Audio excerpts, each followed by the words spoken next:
Baby, I'm so young that I fall in love. My, yeah. I just 17. My father lied away 14 years ago.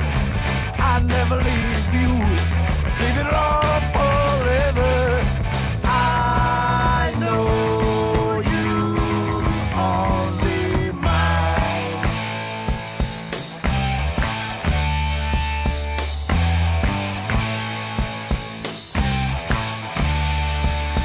Baby, you're so young that you fall in love.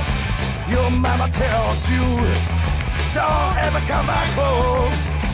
When you have a baby, you know her affection, but you never go home anymore. You know I'm only yours. They watch you that many years ago. My brother and mother, they watch you that many years ago. Everybody always says them many years ago, yeah. No one gonna remember what they were.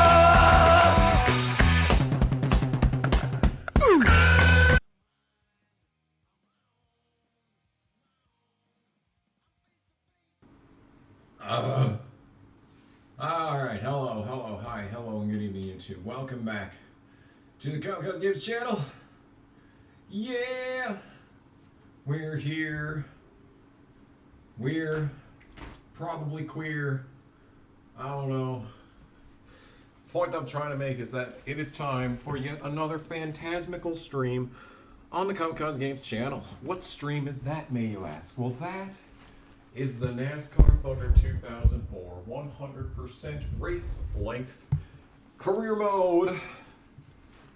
And this is technically attempt number 2, but I'm not very proud about that fact, so we don't really mention that very often. Last time, let me adjust my chair. Is this a good chair position? Maybe a little further back. You gotta get that adjustable chair action. We need to have the most amount of comfort possible for the next multiple hours. What happened last time? Well, we went to Chicagoland, and I'm not even 100% sure how to describe this Chicagoland race. It was pure, unadulterated, I don't know what you'd want to describe it. It was an LSD trip beyond anything you'd ever imagine, so I suggest checking out that video by itself. Tony Stewart may be a full race ahead of Dale Jr. in points, but this is actually better than last time. Dale Jr. gained about 100 points in that race. Matt Kenseth is 5th in points. He's going to blow up in this race. Probably on lap 12. That is my official prediction. Mark Martin is 8th. That's good. Sterling Marlin was 5th. Then he blew up when he got too high for the game standards. Bobby Labonte is sucking, but he's sucking less than he was. Roy Boyton is 18th, so that's good. Terry Labonte 22nd. We've been racing against him the past couple of weeks. Kyle Petty is 33rd. And as for the man, the myth, the legend himself, Tony Raines, despite his amazing finish in the previous race, we were only able to cut the deficit to 40th place Mike Skinner, who has one top 10 this season. And I forgot that this screen exists. There's a total completed laps screen. And Jamie McMurray has completed the most laps out of anyone on the track.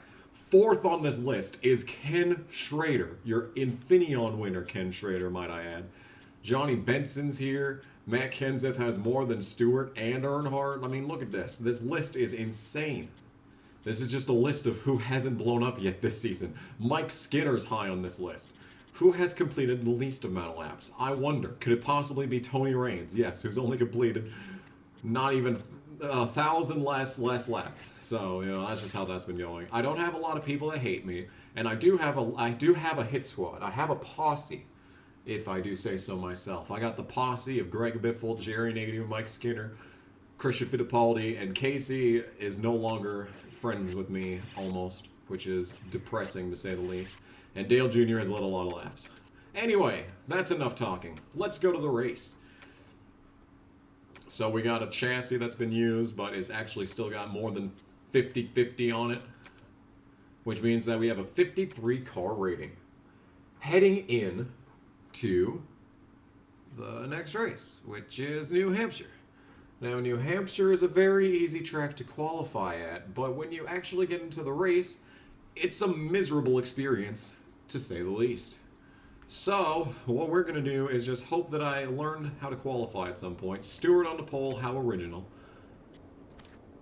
Tire pressure at 23, that's probably good. Suspension at plus 0.5, that's, I'm not even going to touch that. That's, well, actually, I am going to touch that for qualifying. We'll go down to 1 there. And I'm going to bump this slightly right there, and we'll see what happens. Let's throw it into qualifying. Qualifying. That is what we're doing right now. I am qualifying this statement. I'm going to make a statement in qualifying. My qualifying objective is to qualify 35th. Because for some reason the game wants me to finish 30th, but it doesn't expect me to qualify any better than 35th. So that's really cool how the exact opposite of what I wanted to have happen for this season. So that was a terrible first lap. Let's see how it stacks up, and it doesn't stack up. I'm going to give it another shot, actually, I've decided. How do you donate? Well, there's a link to Streamlabs in the description, and if you have if you have, like, you know, your bank connected to Google services, which most people do at this point anyway, then there should be a $sign on the chat where you can super chat or donate to Streamlabs. But you don't have to donate. That is not a requirement for the stream. It is not, in fact, a requirement to donate to the channel to watch the stream. I am not an e-thought. I actually have respect for the autonomy of my viewers.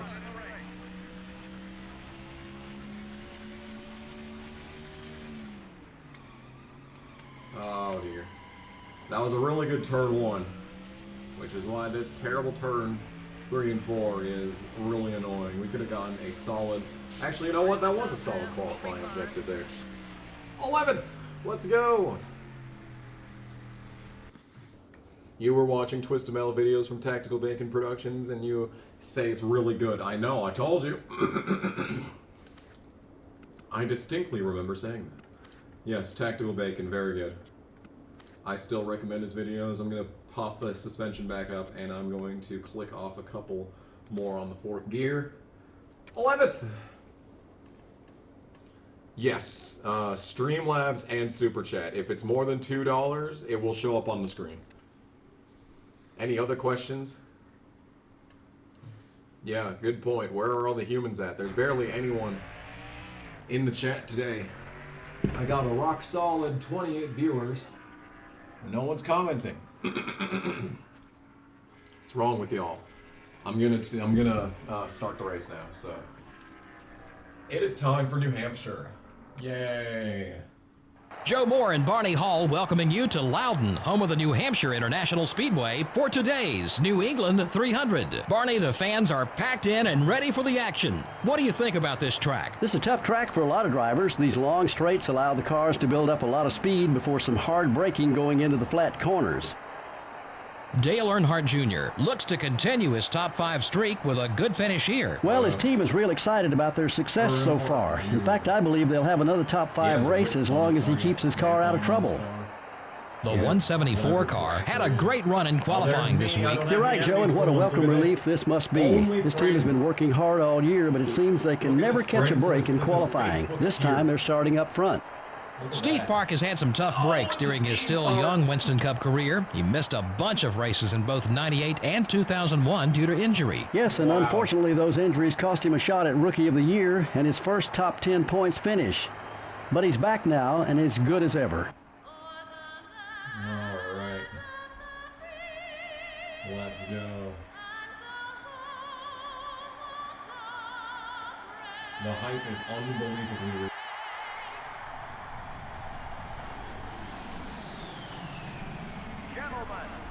Some flat track racing. Oh, it's so loud, dude. The game is so loud.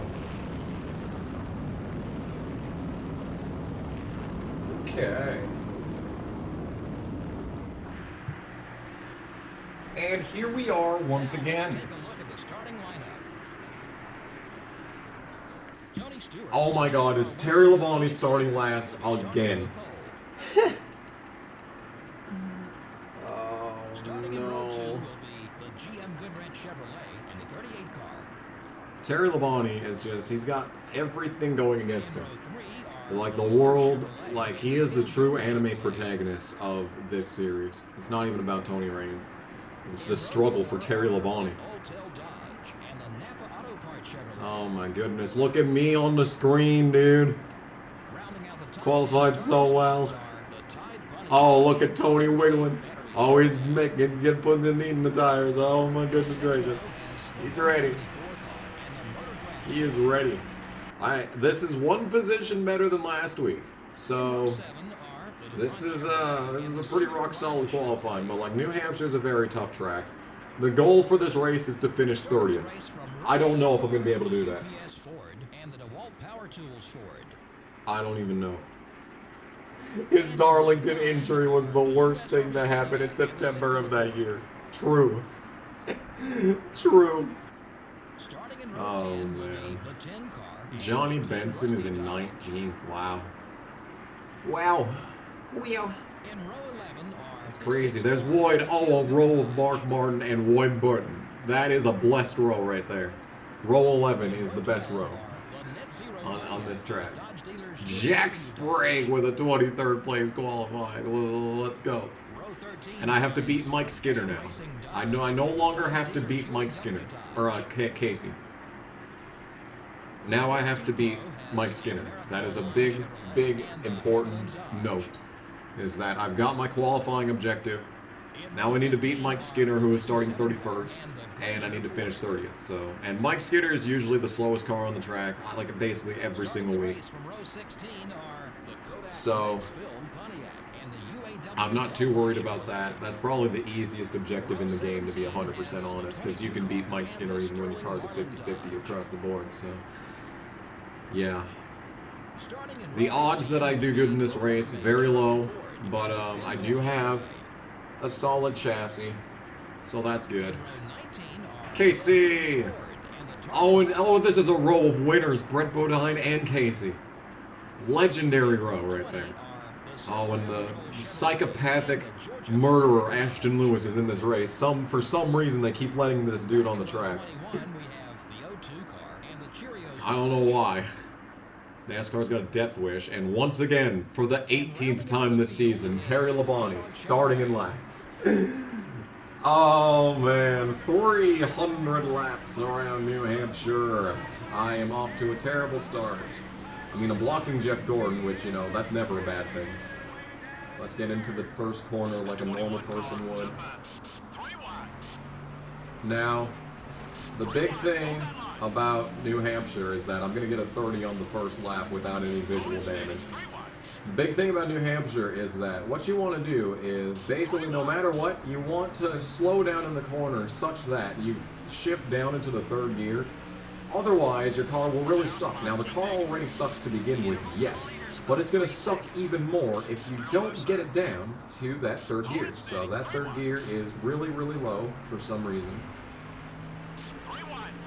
I'm already back to 20th after starting 11th in 1.5 laps.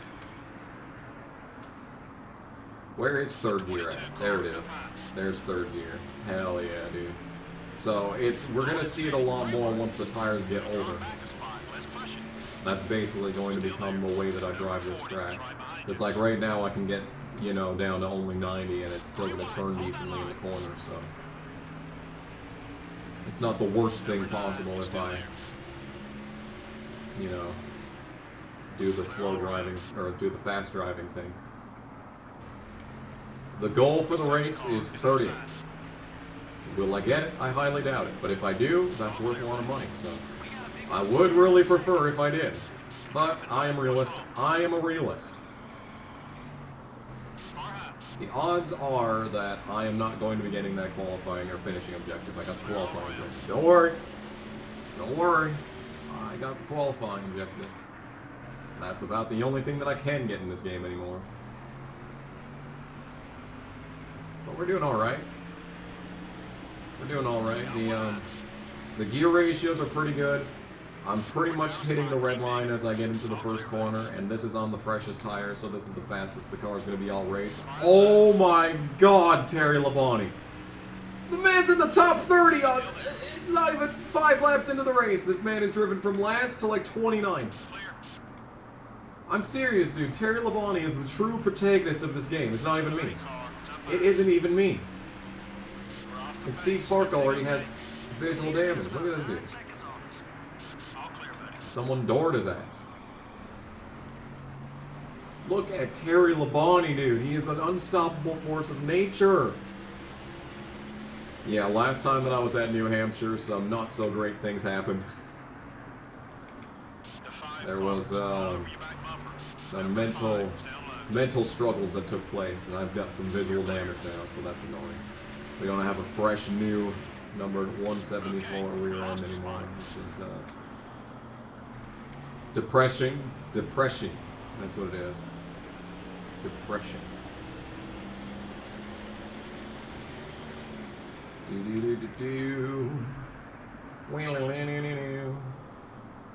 Yeah. How's it going, chat? What's up, chat? I am already 10 seconds behind the leader. 42 cars up high. Still there. That's a textbook pass there. Good job. That was a textbook pass there. Clear on both sides. Supposedly, that was a textbook pass. All right.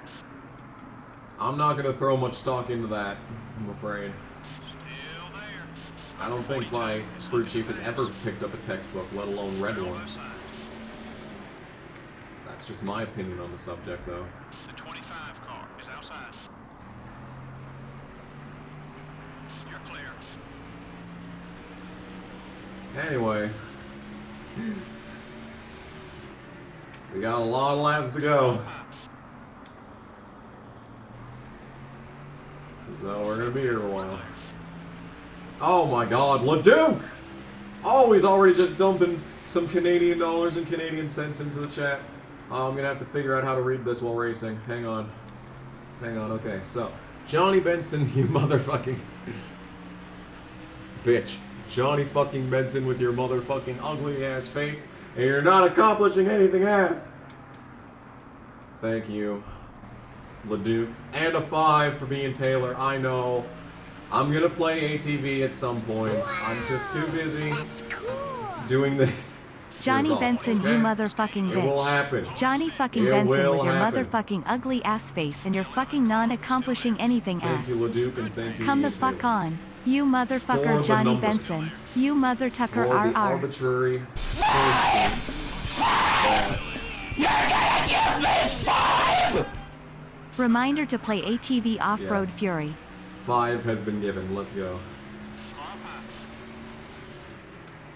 We're down a spot. Keep digging. Clear all around. Alright. The 11 car is up high. Well, I'm already fighting for my money life right now. With Brett Bodine, he is the safety net. The Brett Bodine is the social security safety net right now, and I don't think my car is gonna come back like we had it where at Richmond I had no speed on the short run, but like on the long run my car was unstoppable.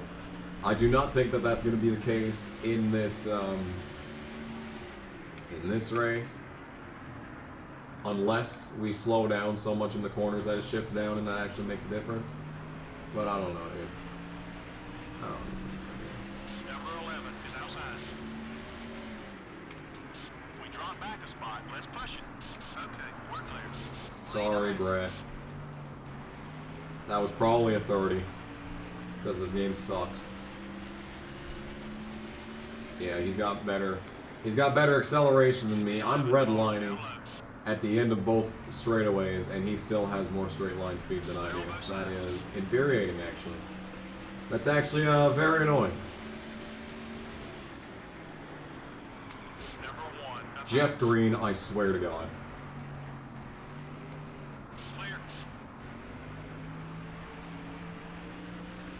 So, what's the, what is the true phone number? Is the best phone number on the planet 8675309 or 877 cash now? I think we all know my answer. We need more quality phone numbers. What's the area code for Jenny? Does anyone actually know what Jenny's area code is? Oh, Scott McNew, immediately as I glance over the chat, has thrown down a 5. A 5. What I do at work on break, yeah. Yeah, tear down the establishment of the positive stream. You're gonna give me 5! What I do at work while on break. Thank you Watching for this. 5. You are a cool person, and I appreciate your existence. Anyway, I'm 30th.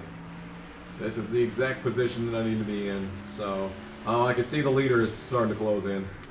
That's less good news. The leader that is most likely Tony Stewart. It's all but guaranteed to be Tony Stewart, for that matter.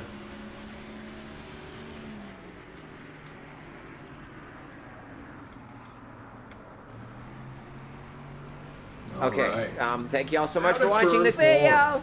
Subscribe! It is now Subscribe! at 19.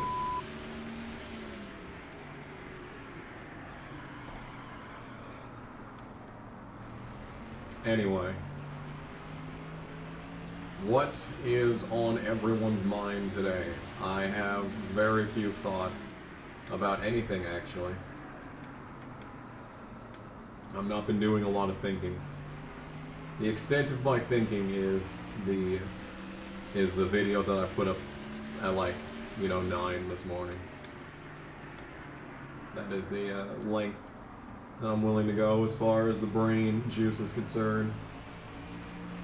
If you ever or have the money, will I ever go to the NASCAR Hall of Fame? I mean, I guess I could. I know that it's gonna be, rock solid. I know that they do a lot of good work there, but I don't really desperately care anymore. I would like to see up close and personal the actual, things. The actual thing. I would, in fact, like to go up and see Curtis Turner's car at some point, but it's not. It doesn't feel like worth the entire trip there and back. I should see the blizzard conditions in the east. They can have it. Quite frankly, they've earned it. They can have that. Cool, got a yellow right end now. That's not great. Yeah, the game expects me to fight for my life for the next 278 laps. Fighting against Jeff Green for this position, and I mean, I can. Oh, I certainly can. It would be great. I mean, a caution coming out right now would be spectacular. This exact moment. Who will make the Super Bowl this year? I mean, it's already over in the AFC because the Bills winning is so much to ask for. God forbid they leave 13 fucking seconds on the board. Newman in the lead, and not Stewart? What is this? What is this fantasy world? I hope the Rams go. Yeah, I guess. I don't know. I like Matt Stafford. He deserves success after putting up with the Lions for his entire career.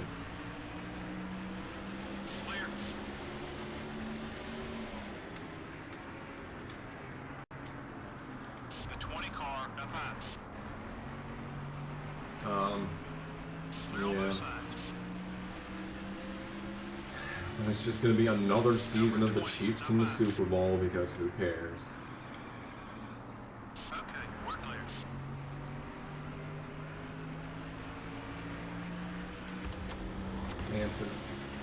Anthony, the man himself, do you possibly want to have an emote to show your support of the one, the only alpha male, Anthony Wayne Stewart? Well, you can. If you click the giant blue join button underneath this video. What is that? Well, that button is the Kamikaze Games channel memberships button. And if you click that for only $2.99 a month, $2.99 a month, dude. The price, it's less expensive than a overpriced Starbucks coffee, dude. Just think, you could either have one Starbucks drink that isn't even that good and is gonna make you fat. You could have that, or for the entire rest of the next 30 days, you could have access to some of the greatest emotes to ever emote. One of them is the Anthony Wayne Stewart emote. Show your support. Or if you want to support the superior Tony, there's a 74 emote to cheer on the greatest ever person to exist in NASCAR, Tony Rings. Or if you would like to celebrate whenever a 5 happens, there is that as well. There is a 5 emote. And there's also a Tails Going Bra emote. Make it $9.99 like the WWE Network. Yes, it'll be it's a subscription based. Subscription based in nature. There are literally no benefits other than the emojis. But the emojis are good. And you can get all of that and nothing more for only $2.99 a month. Ah! That is crazy.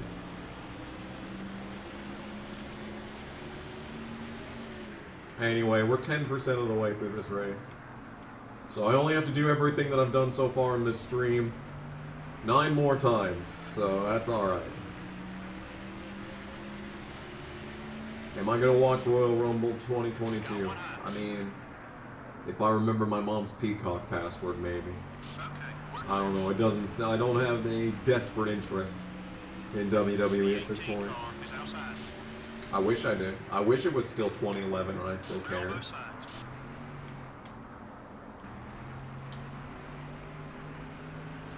But then again, AEW exists. It certainly does. Look at this. There's Jeff Gordon, who started behind me and is putting me down a lap already. Yeah. That's pretty atypical of this series. New Hampshire does not have a lot of natural caution. A lot of times you'll see someone drive into the pit barrels, but it's not very often. I'm really hoping for it. Really hoping for it. But the odds are that I'm going to have to pit before everyone else, though, so it won't actually be helpful in any capacity when they do decide to end their own lives on the pit barrels.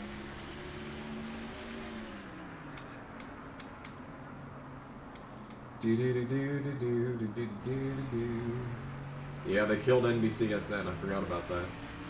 That is a thing that did in fact happen. It's depressing. I still remember. That was the channel. That was the channel that I wanted to get on. What's the pit window? I have no idea. We're gonna find that out as this race goes along. We're gonna learn this together. Oh my goodness gracious. I'm finally starting to downshift in turns. Just gotta get down to that third gear. Third gear.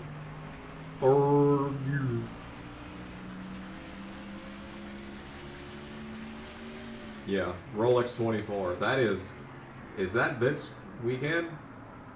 I don't even know. I haven't even looked up the time.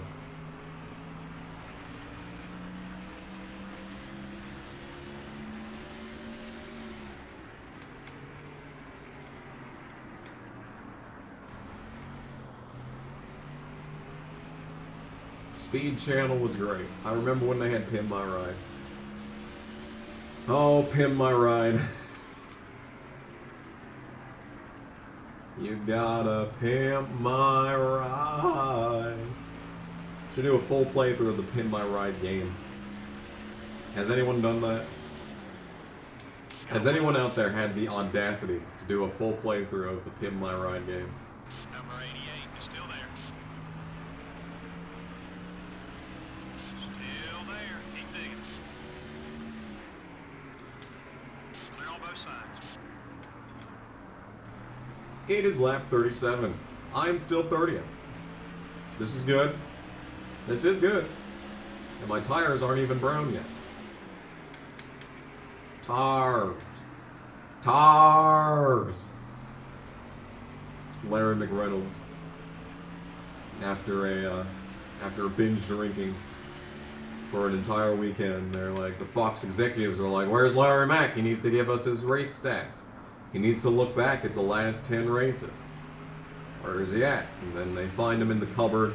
He's just kind of passed out, and like his eyes are glazed over, and like he's twitching, and like all he's doing is going tars, tars, tars, tars, the tars, the tars.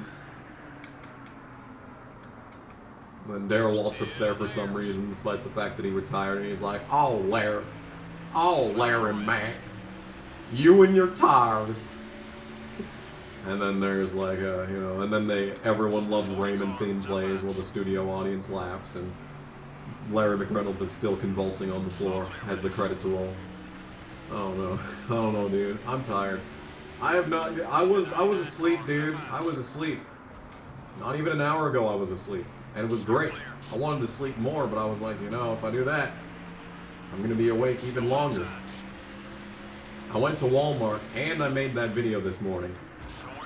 Okay, Sterling Marlin. Sterling Marlin decided that was going to be the time that he decided to dive bomb my shit right then and there. Oh my, I'm hitting the wall multiple times, actually. Multiple times is when I'm hitting the wall. Well, that was a very interesting corner. That was memorable, to say the least, right there. Anyway, what's up, Chad? A follow-up to people with Pimp My Ride. They actually did an episode of that. I remember because there was this one dude who had a wrecked car, and they pimped his car. And they gave him a rental car, and they wrecked that. And then when he came back to show how his car was looking in the future, it was wrecked. And it's like, this man could be on Canada's Worst Drivers or something. It's been years since I watched that. I finished 31st both times here. Oh, of course. Of course I finished 34th or 31st both times. That's great. That's wonderful news. Can't wait for the exact same thing to happen again.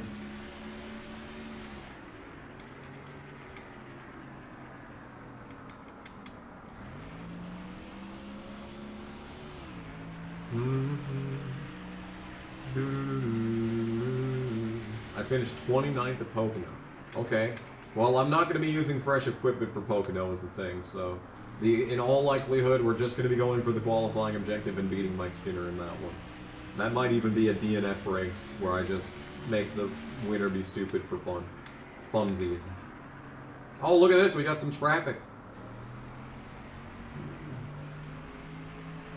Tristine.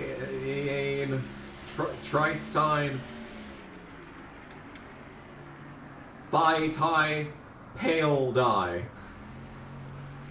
Tristine, thigh-tie, pale dye. He's last, as it turns out. Unless someone's blown up and I didn't know.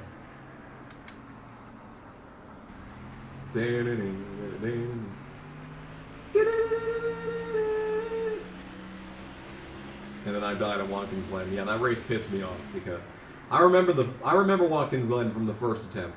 We were running, decently. Not spectacularly though. I was running like, 25th-ish. And it was going for so long, and I'm like, you know, a caution would be great, and the caution never came out. And then I got lapped, and immediately after I got lapped, a caution came out, and it was the most infuriating thing that has ever happened on the channel.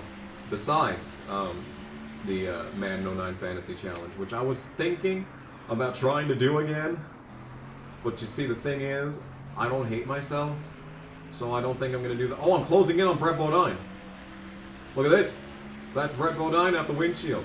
Oh, geez. I did not expect this. I think we might have good long-run pace. Look at this. Oh, overhauling that chassis was the greatest decision I could have possibly made. Yo. Brett Bodine dead ahead. And Robbie Gordon. Oh, this is big. Oh, it's huge. It's huge. Why does a ticking time bomb like Riley Hurst exist? Because nothing matters. Nothing matters is basically where I'm standing on there. I saw the words time bomb and I was like, yo, are we playing Rancid? What's a time bomb? Yeah. Oh, Brett's blocking. He knows. He knows that I'm here once again. I bet he's going to try and ruin my race just like he did it last week at Chicagoland. Yeah, look at this bastard just blocking me on every corner.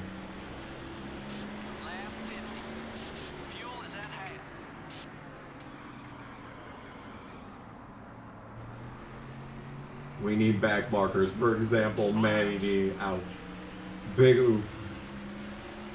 That reminds me, I did film the 2022 predictions video. So expect that next week. Yeah. Like 29th. That's a good position.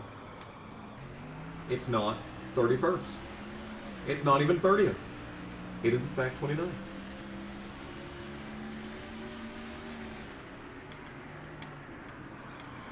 Oh, we're getting loose.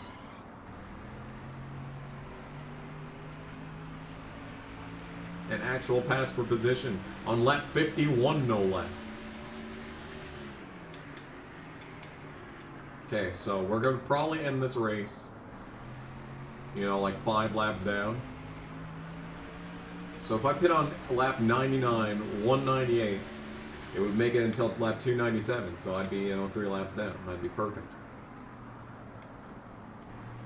If I can make it to 99 laps on this field, that'd be amazing.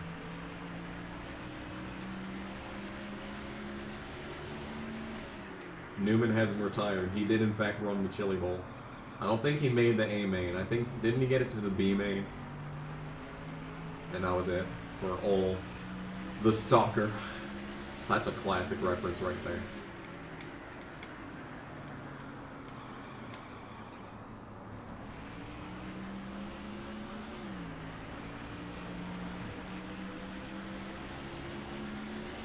Oh man, that's 2 positions right out my windshield here.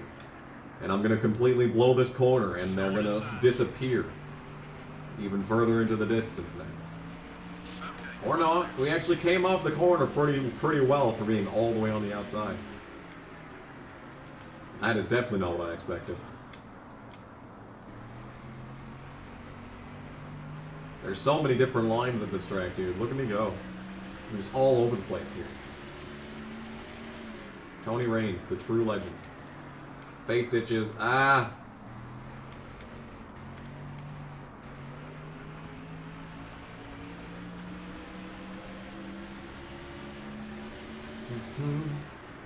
Yeah, you missed Sonoma. And it was almost a good race. It was so close to being a good race. But don't worry. There's always next year. They can't take it off the schedule. You know what would have been cool? Is if just like in the silly season, they like would maybe change the schedule in this game. Like, you know, a race would, you know, come off the schedule or something. And like, of course, they'd have to make it so that they couldn't replace the Daytona 500 with like a Texas race. But I think that would have been really cool, like if there's like a 1 out of 10 possible chance that one race on the schedule would change, and like maybe even change into like a fantasy track or something. It's not realistic in the slightest, but like still, I think that would have been really cool. Anyway, they're 3 wide in front of me. They're 3 wide, Daryl. Daryl. People are writing novels in the chat again. The 17 car, top 5. On the final lap of play races, we should have raced back to the line. Yeah, we really should.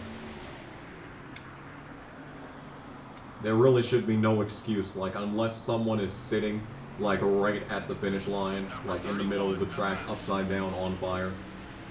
There should be no excuse not to race back to the line. I mean, they raced back to the line for 60 years before 2003. It's like, suddenly it's not good. Replace Texas with Tipper, yeah.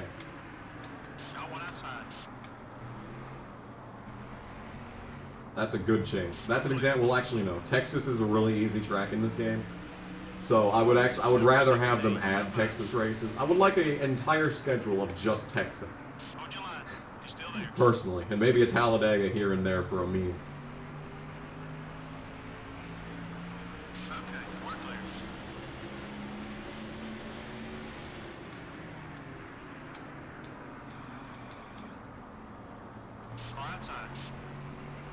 Oh, what a turn.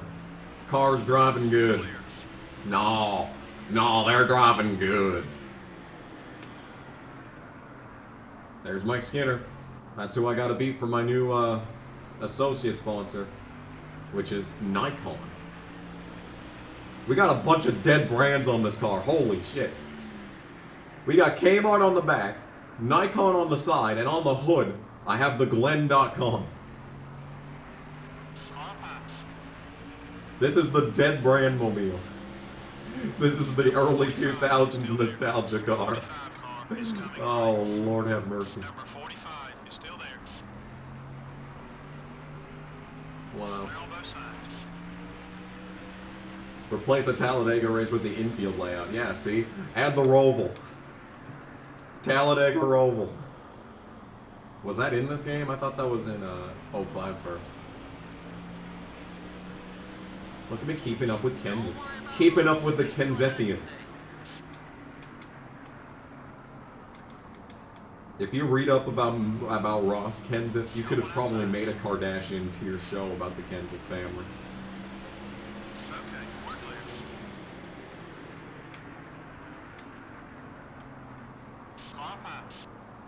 Car pie. I don't want to run into him because it's my best friend Mike Skinner. He's a vital part of this entire racing ecosystem here. We need him to be safe. Safe. The runner is safe. Clear. There's something I forgot to mention in the video from today, is that like when I was young, the Disney Chicken Little movie was like one of my favorite movies. But like that doesn't make it a good movie. The 17 car, up high. That was going to be the part of the growing up section that I never got to because I was so scatterbrained. Number Uh-oh, 17 Kenseth trying to kill himself off my nose. You're clear. Texas Roval. Yeah, there is one of them in this game. I raced JC on it, in fact. That was the Texas Roval in this game is actually a decent track. I think it actually would, unironically, it would be a lot like Watkins Glen. It'd be a very rock-solid track. They'd probably have to put a chicane on the front stretch, though. I like the going clockwise thing. Up high. That's what I wish they did for the Charlotte Roval, was make it go 41 car clockwise. is still there. Make it easy. Taking the big, baked, sweeping right-hand turn. That'd be great. That's a thing that never happens. They'd have to build cars specifically for that race. Oh my god, Kenseth just got loose! Did you see that? Oh my god, the dynamic driving in this game. Kenseth just got loose. Here comes Hamlin. Here comes Tony Raines. Got one high. That was amazing. That was actually amazing. I don't even care, dude. That was amazing. All clear, buddy. That makes me love this game even more. Well, I hate this game, but I still love it. Was there a reason that Pocono was not in NASCAR 05? I think they couldn't get the licensing for the track or something. It was a lot like Jeremy Mayfield. They didn't get Jeremy Mayfield in the game. Just like that NASCAR 05 is missing so much content. So much content just not exist. This car is driving very well. I was considering taking out a half round, but I think the car is driving just fine. Unless we have like a quick caution where I can, you know, pit and no one else does, and I can get ahead on the cycle. Maybe then I'd put a half round out. But like right now, as far as the car is concerned, like I'm not loose into every single corner, and a lot of that is because I'm gonna red line if I try to push the entry, and I'm in the sponsor objective position, so there's really no reason to push it other than to be like Wayne Static. Yeah, you push it. Yeah, you push it. Yeah. Guess what? You push it. I can't believe, dude, it's... How long? 7 years? I got 7 days to live my life, or 7 ways to die.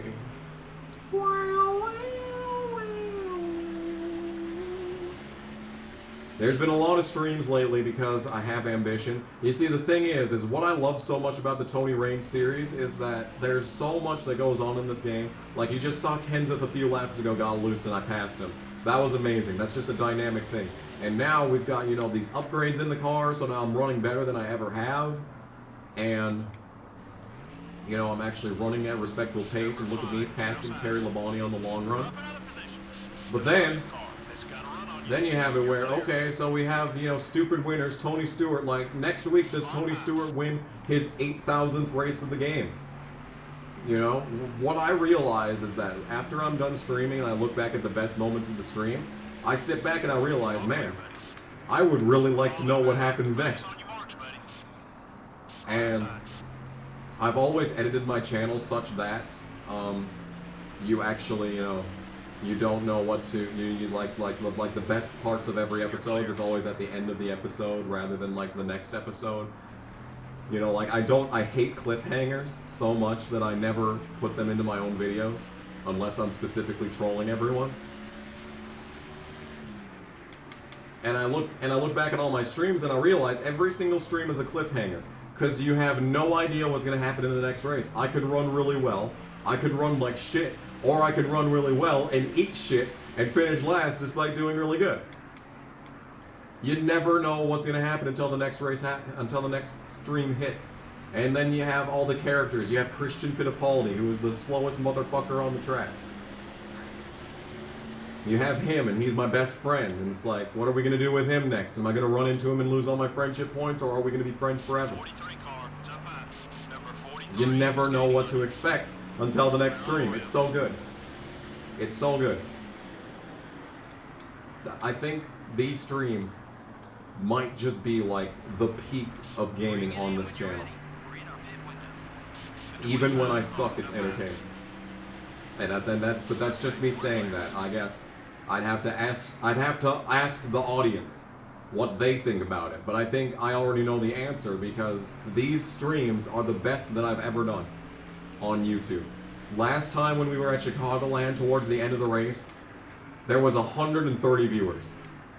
I'm sitting back like, why? Why are you watching a man go insane running 100% race length races in NASCAR 04?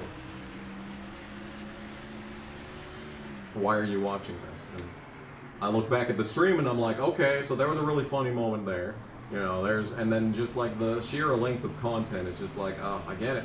I get it. And these streams are so much fun to do too, for that matter. Like when I was doing the DNF streams 2 years ago, like that was some of the most fun that I ever had on YouTube.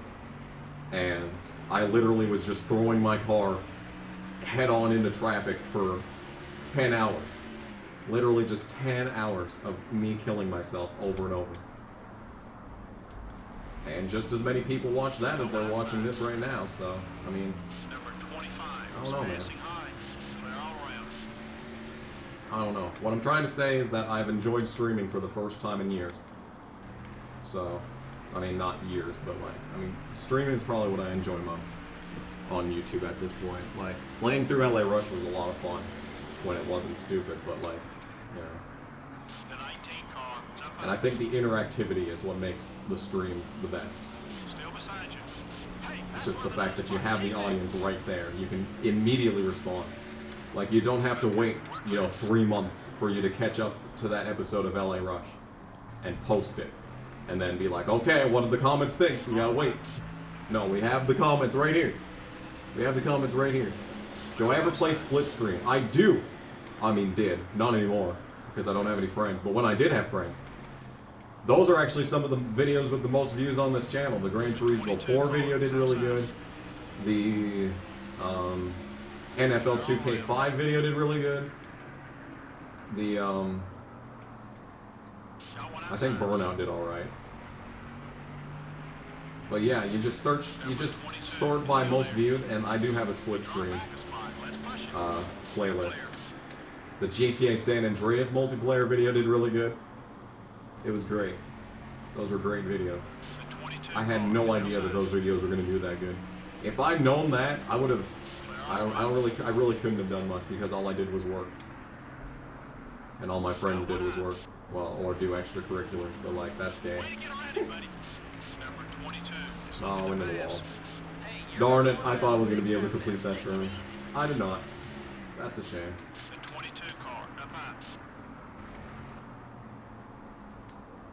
Dave Moody, yeah.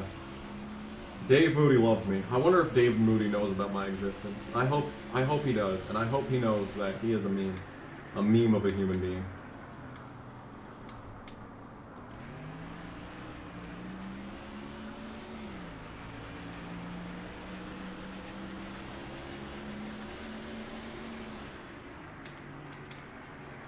Lap 82.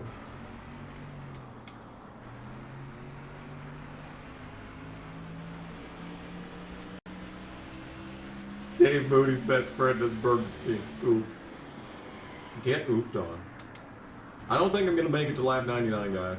The 16 car, jump out. Alright, I think I just got 100% friendship back with Greg Biffle, so that's good. Number 16 is coming high. The 16 car, up high. Clear. He did block me, but that's because I asked him if the NYPD waits until Wednesday to release penalties. That was a really good tweet.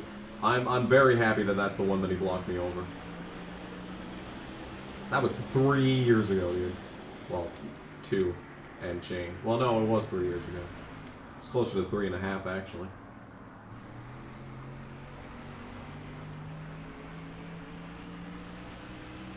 Biffle may run the Daytona 500 for NY Racing. I highly doubt that. I highly doubt A, that team exists, and B, that Greg Biffle is actually going to get an opportunity such like that.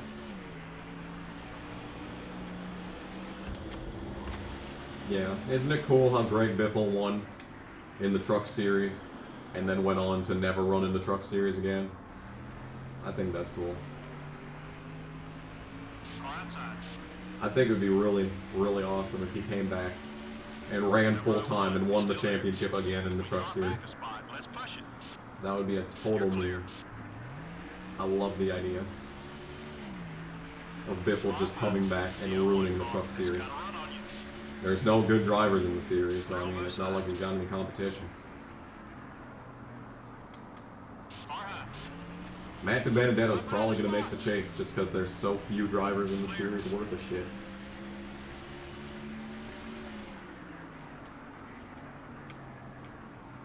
Biffle in 13 for Thorsport. There we go.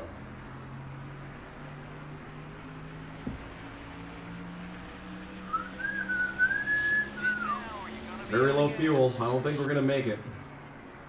I don't think we're going to make it to the magic number.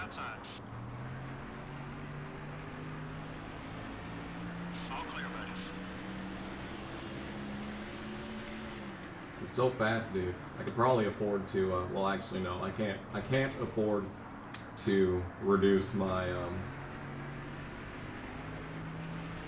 PSI because then I'm going to get extra acceleration points, and that's going to result in me dying by redlining the engine, so we're not going to be able to do that, actually. That is not a thing I'm able to do. So basically, I just need to get a full lap ahead of 30th place, because I'm going to have to pit more than once. I'm going to have to pit more than everyone else on this track.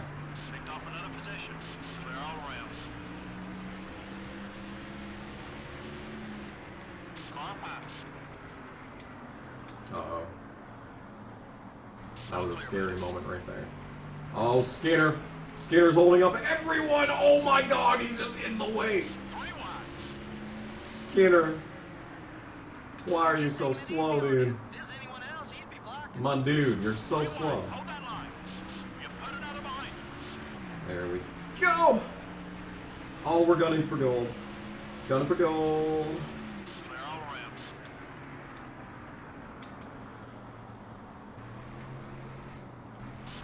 Oh my god, we're so fast.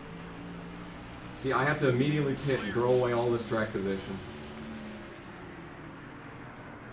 Despite the sheer pace that I'm driving right now. This car is driving amazing. And I'm comparable to speed on the leader. What are my thoughts on Kaz Gralla? He's fine. I don't know if he deserves a full-time car, but he definitely shouldn't be running, you know, like 2 races a season. He probably should have won Circuit de Americas when I was there, but, you know, it's fine. I got to see Todd Gilliland win in person, and he completely let down everyone in the chase, so that's good. Oh, shit! Oh, we got pitters! Oh, we got pitters! Oh, jeez! Oh, jeez! Oh, jeez, Rick! Oh, that's big.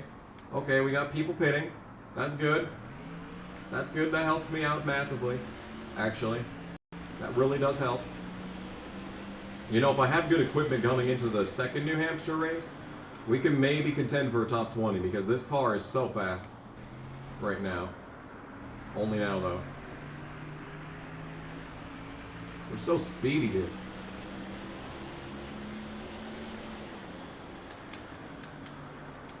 There's Jeff Burton coming off the pit lane. Watch the cars coming out of the pits, buddy. Be careful.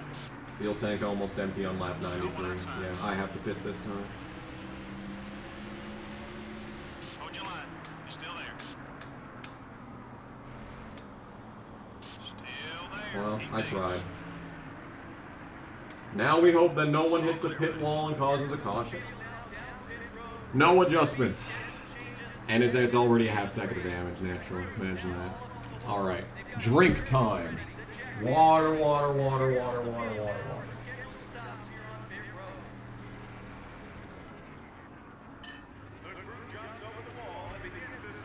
Oh. What I wanted to see was Ryan Newman take over the GMS2 truck in the truck series, because he was very strong in the truck series. He had a top 5 in every single race that he ever ran, except for Eldora that one year. Number 6, top 5. And You're clear. I think it would have been really cool to see someone with the experience of Ryan Newman running shorter races in a actual top tier vehicle. I'm only 25th, despite pitting. Interesting. Very interesting. Number 1 is outside. Look at me, dude. We're up here. We up Still here. beside you. Oh yeah, great pass, buddy. And there's Newman, the leader. They're all around. Hell yeah, dude. Cars entering the track ahead. Be We're right in careful. front of him. Barely lost anything One there. car. It's up high. Someone was about to eat shit right there. Oh, it's gonna be me here in a second. I just gotta stay in front of Newman, and I did not stay in front of Newman. 2 laps down. Number 1 up high. We're off the pace. Everything okay? See, now for this part of the run, I'm gonna be slow, so I don't know where we're gonna end up here. But as the run goes on, we're gonna be super speedy. I don't know who's for position. Is it Mark or Native? We're just 3 wide. We're just perpetually 3 wide with these two. Number 42 is passing high. No, he's not. Shut up. 3 wide. Hold that line. Yeah, now I'm slow. You're clear. Someone got by you. Let's go after it. I think the car gets tighter as the run goes on, No one outside. which is good All clear, buddy. for once. Getting tight is actually a good thing here. Far high. Clear all around. Anyway, everyone pit right along where I did, so we'll have to see if they stay out.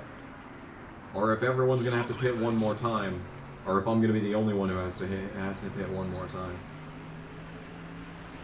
But I'm 24th now, which is 100% acceptable. That is a perfectly fine run right there.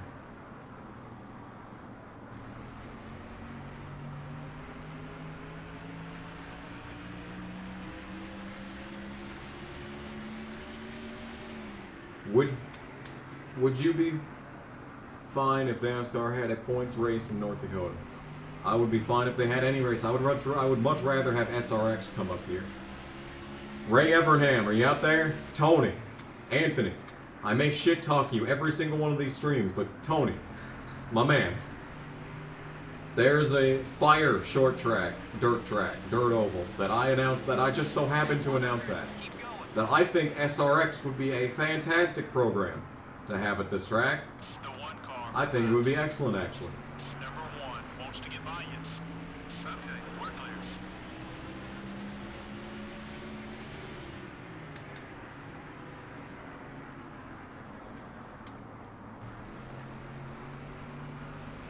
There's a bunch of dirt tracks here. They're all the same pretty much, but like, you know, there's a fair amount. There's more than you'd think. More than there probably should be. Clear on both sides. But like, I know a lot of the people involved. See, Car outside. I like have phone numbers and Still shit there. Careful. of the track owners and like half the state. We're clear. Build Cecil Stage Route 11. I hate that track. Special Stage. Is that Special Stage Route X? Is that in Gran Turismo 7? I haven't played that yet.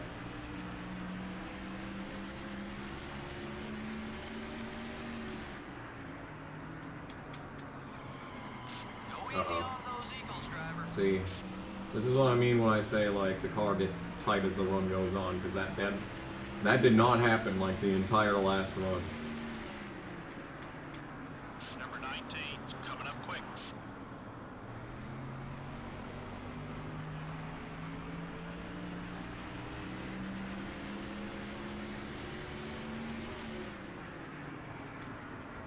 Got one outside. Anyone out there actually own a PS5, or is it still a unicorn? Clear on both Needle in a sides. haystack level shit. Look at Stewart, dude. He's not even close to the leader. We're down a spot. Keep Stewart, what are you doing, my dude? moving. You're clear. He's rolling in the throes of irrelevancy. Still beside you. Oh, Stewart threads it through the middle 3 wide. What a legend, dude. Look at him. He just doesn't care. Draw back a spot. Let's push it. Clear. He doesn't care. Carlo. Nor do I. Okay, we're clear. Oh, Rusty, you... Oh, Number 11 is going low. Clear all around. you make me very mad, Rusty. You make me very, very mad, Rusty.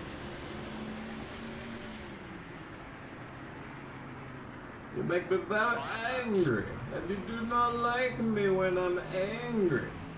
You're clear. Tri-Stain, Fly Tie, Pale Die.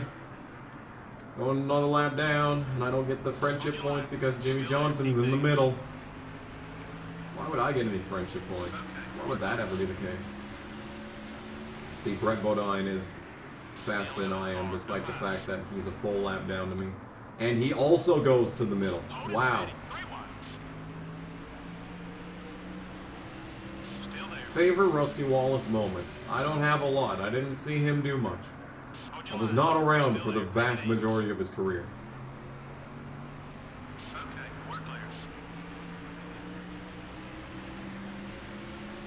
Although Woid's foot position. Number 11 That was is not a good outside. thing Number in the 22 previous is gonna stream. run on you. Gained another spot. Still there. All clear, buddy. When he came out unharmed from the Talladega flip. Wasn't there 2 Rusty Wallace Talladega flips though? I swear there was one, but then there was like another that was slightly different.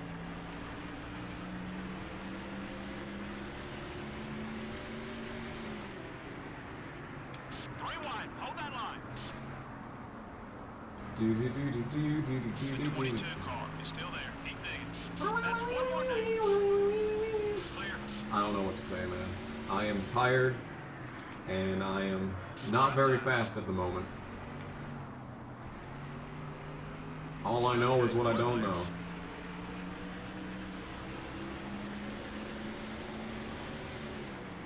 All right. Do I think Deegan or Dibby will perform better this season? I mean, Deegan will finally get some practice laps. That's good. That'll make a difference. Number 21. It's up high. The 22 cars. All over your back. You know, Deegan still outperformed Tanner Gray last season. I think she still had a far more impressive season than Tanner Gray ever did.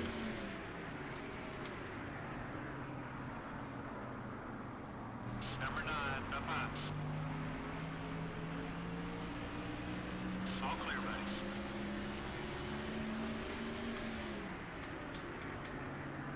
You know, Deegan is like an above average driver, you know, nothing like exponentially special by any stretch of the imagination. But the fact that she is, you know, just above average when you have all these mediocre rich kids everywhere. Like, by comparison, Deegan looks amazing. But then you have her terrible runs, and then she has an awful rookie season in trucks. Both sides. She, compared to all these other guys, like, you have to compare, you can't compare Deegan to Sheldon Creed. That, especially last season, like, that's just unfair. You really should be comparing Deegan to guys like Tanner Gray and Chase fucking Purdy, who should not exist, who is a sad reflection on the state of auto racing.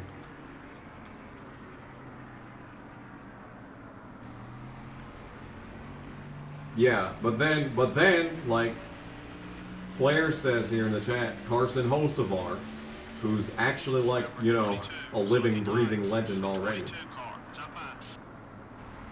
Like, Hocevar probably has the best shot at being the next Larson, if we're honest. Clear. I would really like to see Hocevar in Xfinity. Really would like to see him make, like, a start Still beside you. Careful. in Xfinity, in a car that isn't a piece of shit. Still there. So when you compare Deegan and Hocevar, like, there's no comparison. Hocevar is, without any stretch of the imagination, way better in every capacity. I did not talk about Hocevar in the predictions video.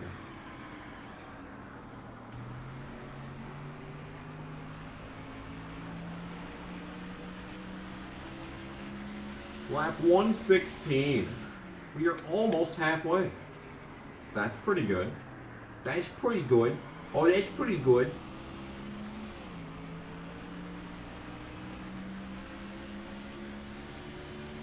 You see Deegan racing for the win. I'm still honestly shocked that she sucked as much as she did at the dirt races. That was basically where I thought, like, okay, that's a guaranteed top 10. When in fact it was not a guaranteed top 10. How much practice did they even get, though? There were so many red flags. That was a pretty long practice session, I do remember that.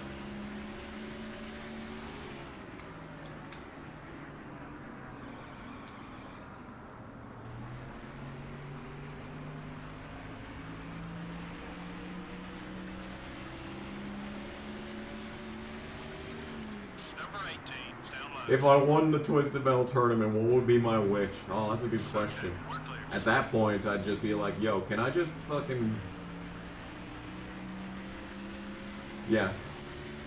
You've won the Twisted Bell tournament. What are you gonna do next? We're going to Disney World! No. No, we're not going to Disney World.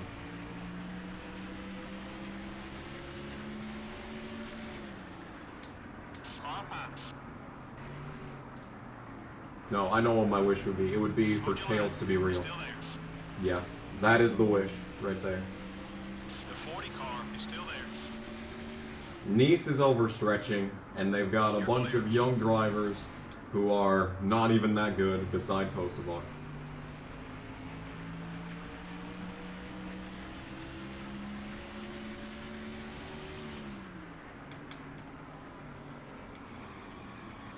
They're gonna have a rough go about it, I'm thinking.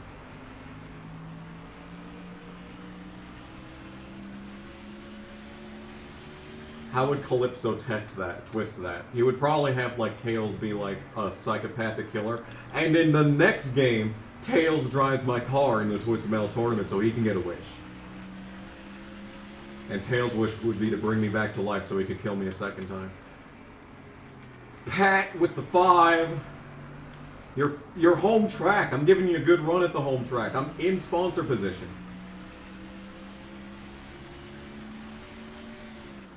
Thank you for the 5, you absolute Chad.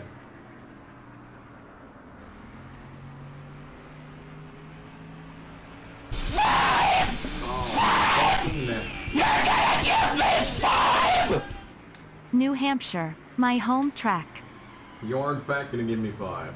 Thank you for the 5.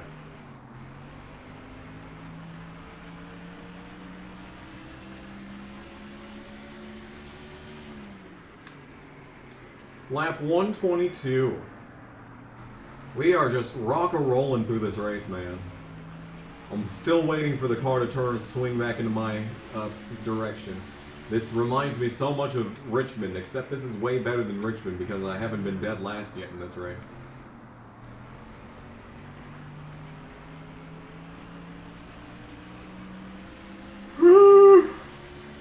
Oh.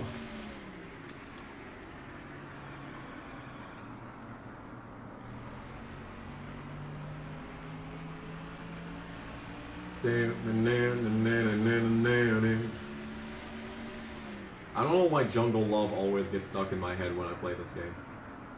It's so random.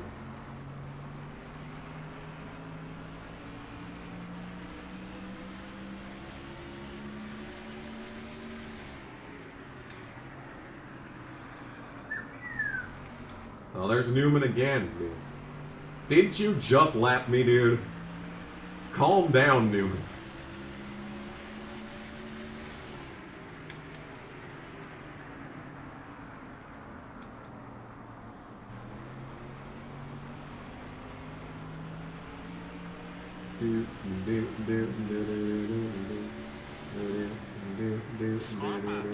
Oh God, hello, Jeff Burton.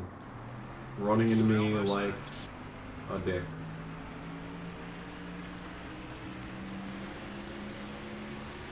Okay, Terry Labonte is the next car for position. He's going to put us a lap down if he gets by. I think he's going to get by crew chief. I think that is a guarantee at this point. I mean, I'm coming back on him. Oh jeez, blocking Newman. I'm doing the Newman to Newman. Do the Newman. Uh-oh. I'm about to do the Daytona Newman right there. That was a scary moment in time. Hold your line. You're still there. You're clear. Maybe Jeff Burton's just mad that he led this race for all 300 laps once, and now he can't even get out of like 15th. All clear, buddy. I'm not happy with the position of this chair. I think Jeff Gordon's a lap down. Get railed. Yeah, Dale Jarrett's second. I see Gordon back there. I don't think anyone's blown up yet in this race. Let's hit the line here and find out. So here we are at about the halfway point. Newman has dominated this race. Naturally, the only other person to lead laps is Stewart. Surprise, surprise. Bill Elliott 8th. Sterling Marlin doing good in 10th. Mark's 13th. Kenseth 15th. That's a not great run considering how his season's been. McMurray's not so hot. Ward's not so hot. Terry Labonte's slower than usual. Man, it's a very odd spread. This murderer is 32nd. Casey is sucking. Mike Skinner's 40th. Yeah! No one's died yet. Look at this. Everyone is still on the track 124 laps into the event. No one's blown up yet. Wow. That's so unusual. There's been someone blowing up like instantaneously as the race starts in every single event this season. So the fact of the matter is I'm running 26 on speed. Someone just... No, that's the stupid ass Samsung account bullshit. Shut up, phone. No one cares. Yeah, that's wild. That's wild. Yeah, 3 cars are gonna die right now. I don't know. I think the thing is that the way that this track is shaped and like the way that the pathing works is that when someone blows up, they're kind of just sitting in the middle of the corner.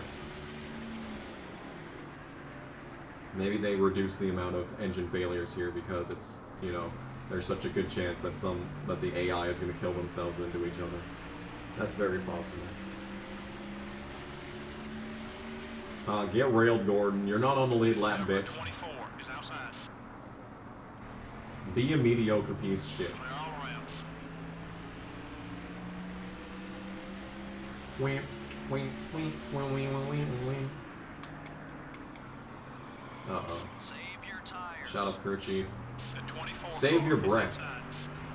Oh my god, dude.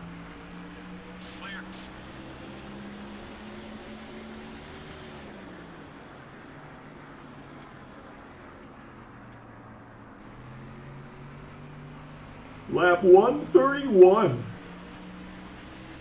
We are very close to halfway.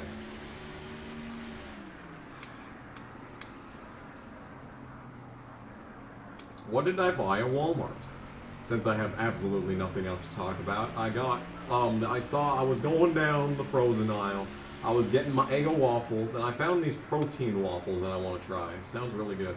But I also was walking down the aisle there, and I just out of the corner of my eye, I see a pie, and I'm like, dude, it's like those 2 slice pies. It was like the whipped cheesecake or something one. It's sitting in my freezer right now, and I am most likely going to consume that at some point very soon. Remember when Kmart was a thing? Yeah. This is the like I said earlier. This is the early 2000s nostalgia car because I have Kmart on the back. I got Nikon on the sides, and you can't see it, but I have the Glen.com on my nose. This is the nostalgia car.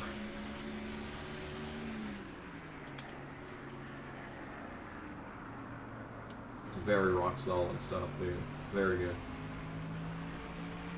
And don't forget, I have Home Depot Racing on the side as the driver sponsor, so they know who the superior Tony is. Don't you worry about that. Recreate the I Got Pie video. That video was awful. Oh. I must eat it.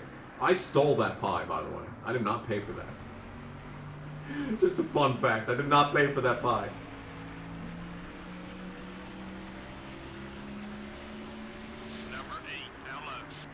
The Kmart in your town got replaced by Staples. Boo. Boring. Bring back the Kmart.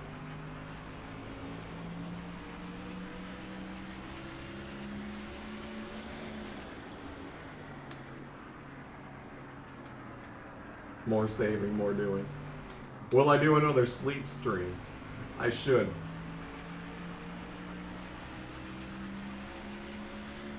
I should do another sleep stream. What would I sleep for, though? Literally, the sleep stream was just because people told me to sleep. Or like I came up with the idea during a race reaction or something.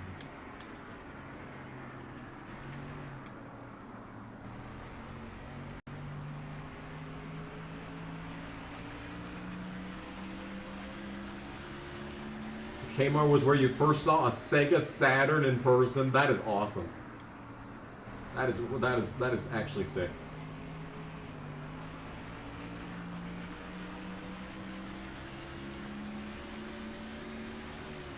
I wish I could say the same, but when I was really little, the only thing that I knew about was the PS1, so I thought every video game was a PS1 game.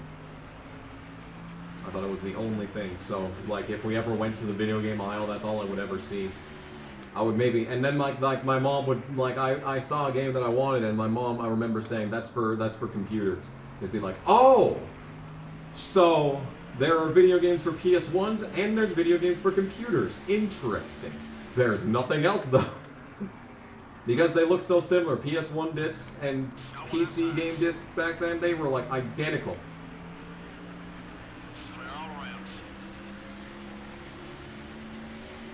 So maybe I would have had the chance to maybe see like a Dreamcast in a Kmart. But in all likelihood, I probably didn't. Probably wouldn't have, and even if I did, I wouldn't remember. Very sad indeed. There's this strip mall, like straight across from where I work, that's actually empty.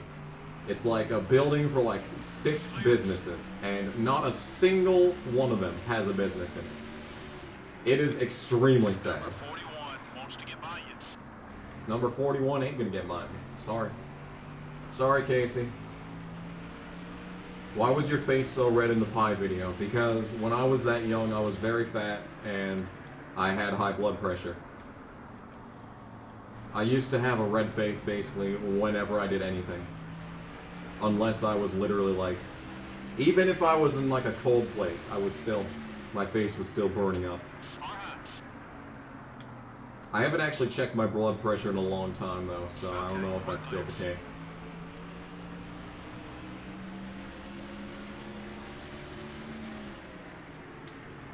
Got one high.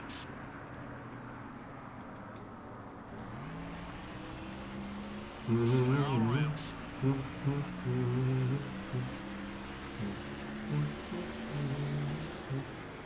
Got one outside.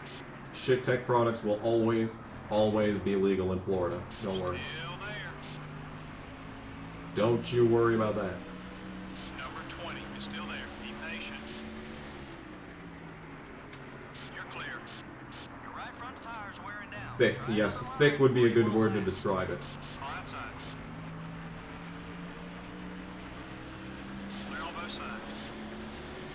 I don't know if there's like any one video that you can look to that demonstrates my sheer size. I guess the Kamikaze Land video would be a good one because there's a lot of visual gags in that, so you can see most of my body that in the way. I was just a fucking whale. I was a land whale.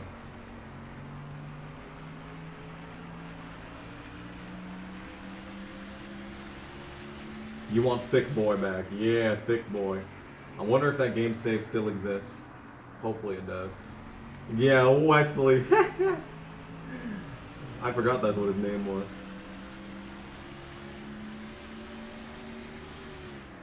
Okay, I think the car's kind of finally coming back to me.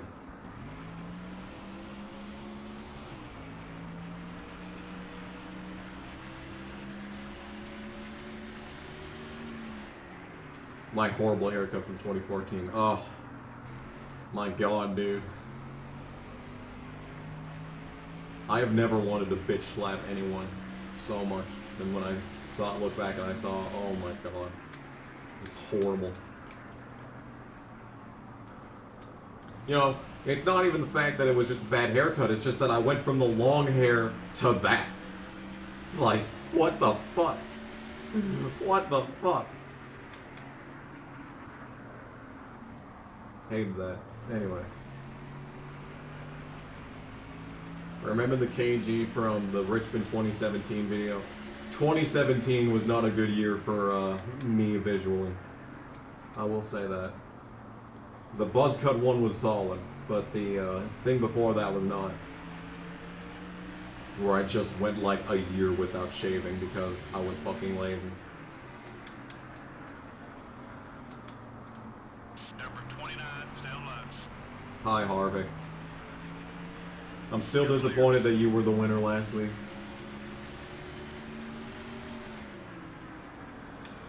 Uh-oh. Well, that's not great. Don't hit me. Oh my god, of course you'd hit me.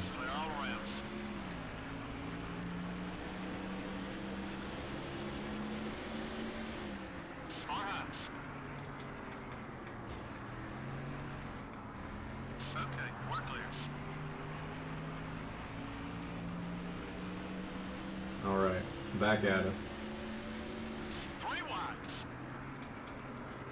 We're just gonna pretend like that didn't happen.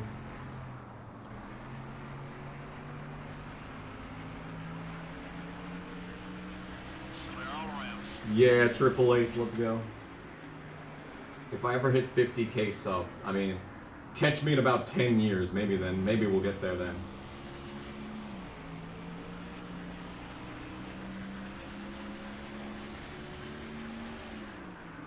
See, like the YouTube algorithm has basically killed my channel, and like this is demonstrably true, because if like I have 35,000 subscribers, but that really doesn't mean much, because only like I get maybe 500 views on every video, so that's barely even, you know, that's hardly anything. So like YouTube is gonna throttle these videos just because I have so many subscribers but no one watches.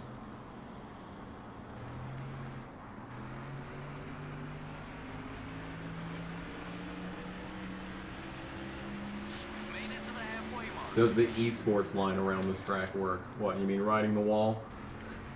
Or driving across the grass in 3 and 4? I mean, maybe. The car kind of sucks, so I don't really want to give it a shot, but I do cut down under the yellow line on both ends of the track. So I guess that kind of does answer the question as to, like, you know, that is a viable line.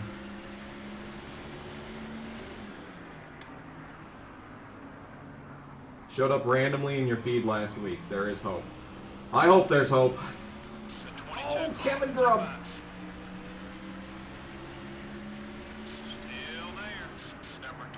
Because I get videos recommended to me all the time, but that's because I watch back my streams so often just to pull out the best moments.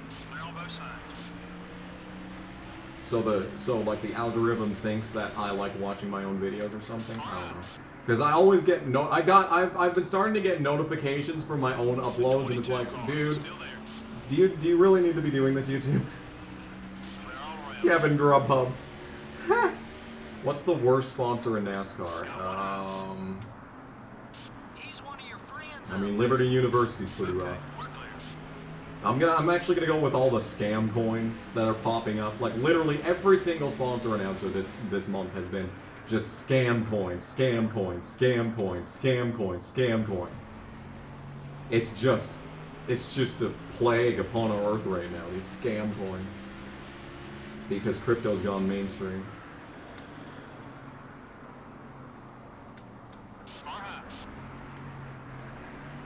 Oh, we're making passes.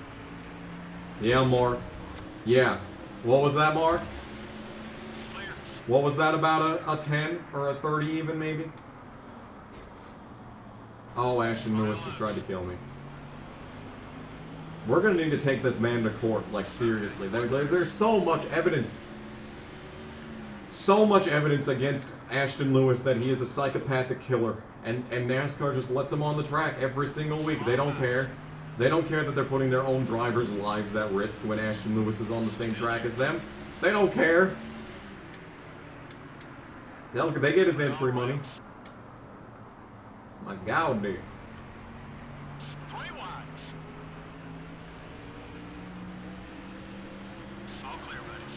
People are scared of inflation, so they look at crypto. But like I was doing that last year.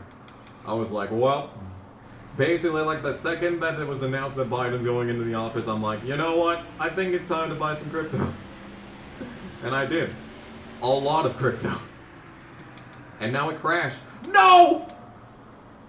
Mark, why? Why does this game hate good things? No. Oh, curse. cursed world that we live in. Michael Head, hello. I'm here. What if Corbin returned to NASCAR? I mean, it would give me an excuse to watch again, which would not be the greatest. Let's see if anyone runs into him in the 3 and 4 there.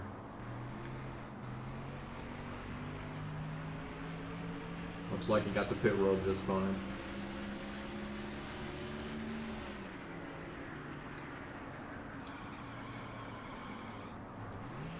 Yeah, look at that downshift. Oh, Nadeau, I'm sorry. Oh, I've annihilated this man on this day. Not even close.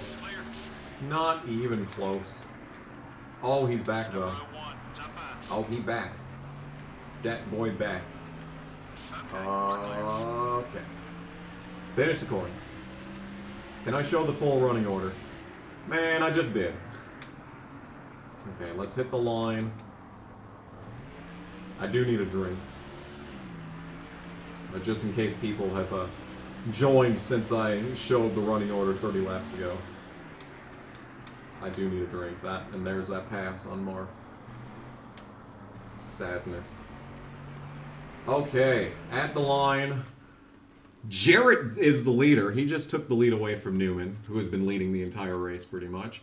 Bobby Labonte still having a good run. Bill Elliott still having a good run.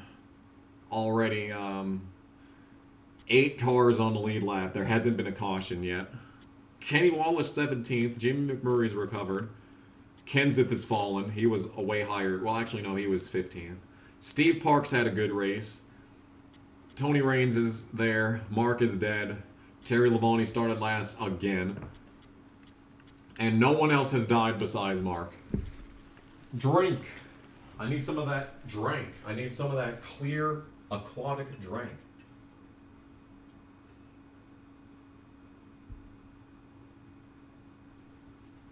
You heard from David Starr's YouTube that Ward Burton might return. Please. Oh my God, please let this happen. I need that. I know David Starr has a podcast, but I don't know if it's good or not. I've never bothered watching. It has a lot of back markers on it, which is, you know, interesting for someone like me who gives a shit about that kind of thing. But like, you know, I should watch his podcast. It probably is actually very good.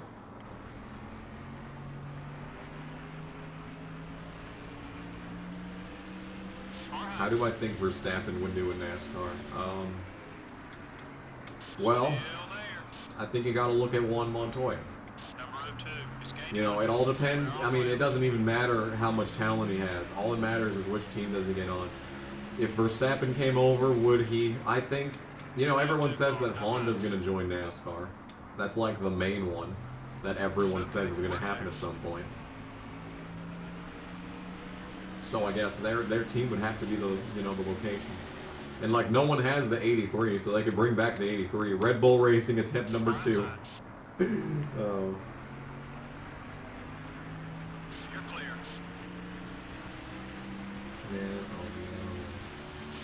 Verstappen would drive into an Air Titan. Yep.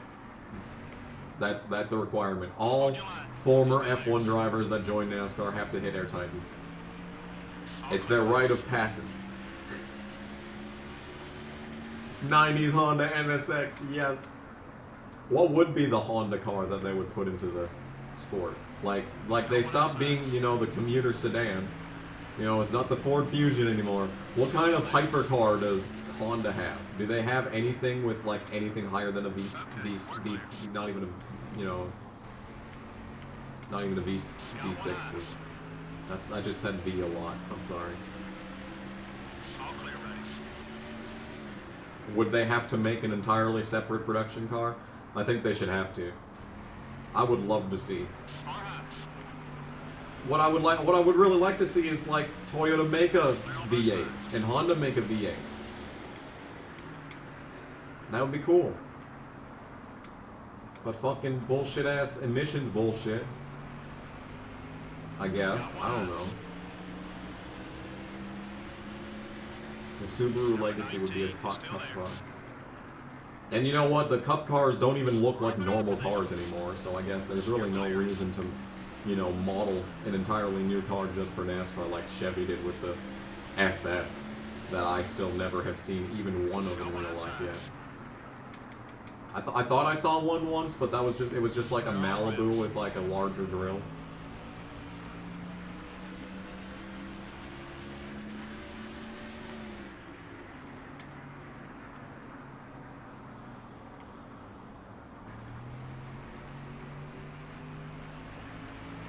I'm 23rd. Who did I just pass? Was that Mayfield for position?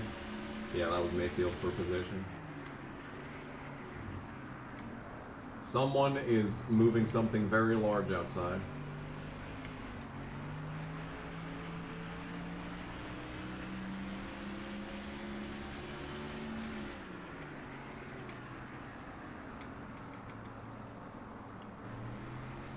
The SS was never a real production car. I swear like they were going for like 36,000 or something.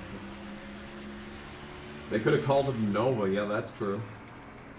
That just really goes to show that they just didn't care. That was the era where they just did not care. And the only reason that they care now is because Rick Hendrick is still alive, so,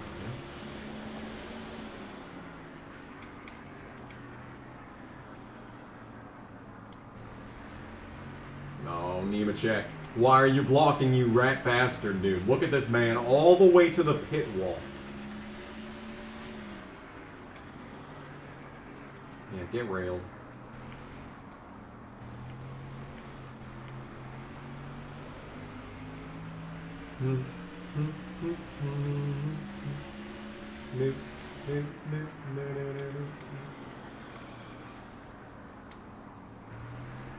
They're pretty much becoming what they were in the NASCAR Racers TV show. You're not wrong, dude. Look at this. Look at this. Joe! You are a lap down. Move your fat ass.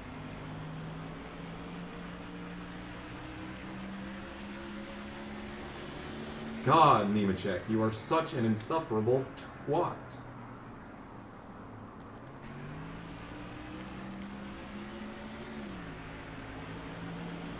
Joe.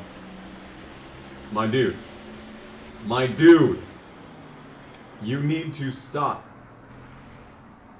It's time to stop, Joe.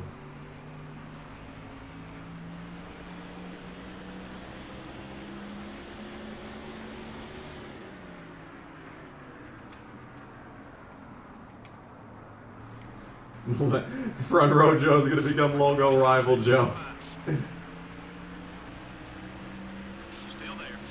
Front row Joe needs to Lego my position on the tracko.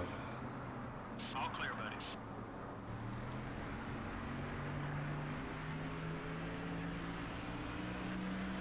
There we go. I gotta round him clean. I don't need to rattle his cage. Tony Raines is a clean driver. Okay? Exclusively.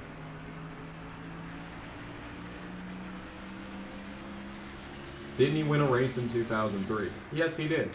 But for some reason, he really sucks in this game.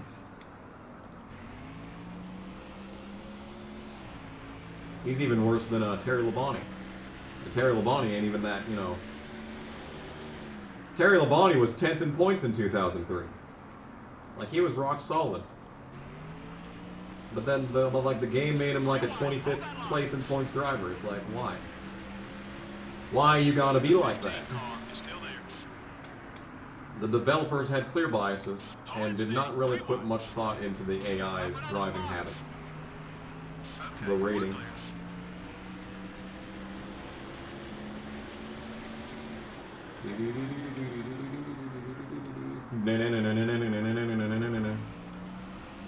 Oh, Brett.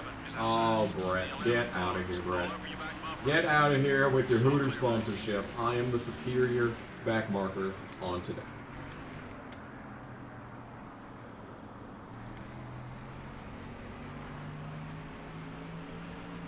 Whatever happened to the feud I had with Ty Dillon? I think he stopped caring and I stopped watching NASCAR, so it really hasn't gone anywhere, but I still despise his very existence. Good job. Clear on both sides. And now Richard Childress is trying to co-op yet another legacy. It wasn't enough that he had to co-op Dale Earnhardt's legacy. It's not enough that he had to co-op Dale Jr.'s legacy with the 8 car. No, now he has to co-op Richard Petty's legacy by slapping his grandson into the 42 car, despite the fact that he's done absolutely nothing to deserve another shot at a full-time Cup Series run. If anything, his tenure last season in basically everything was a complete embarrassment. But no, he's a Cup driver again, and Austin Terrio still has no fucking job. What is my favorite NASCAR Thunder sponsor? Kmart? That's the easy answer. What else is there in this game? There's McDonald's, I guess.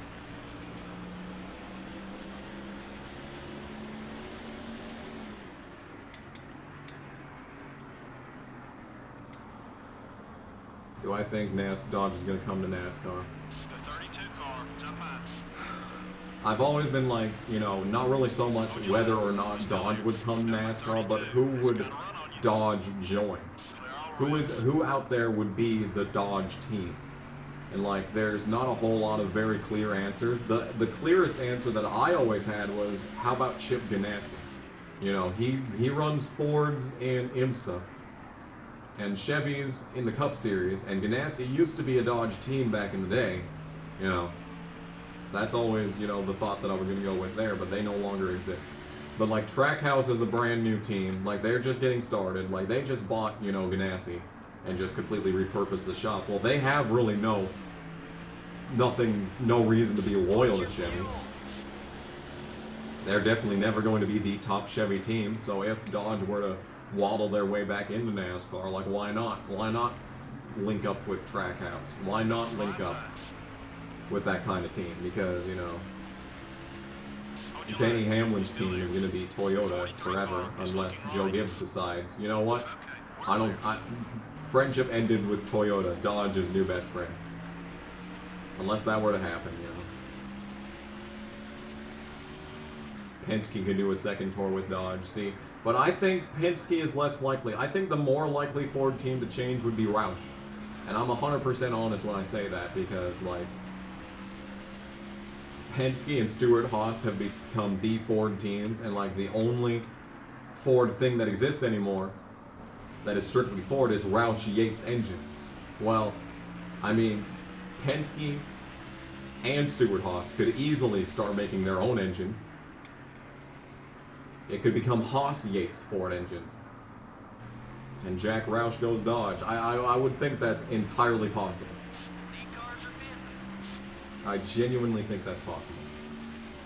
Especially considering the fact that Jack Roush is getting old and slowly phasing himself out of the ownership. Brad Keselowski has no loyalty to Ford.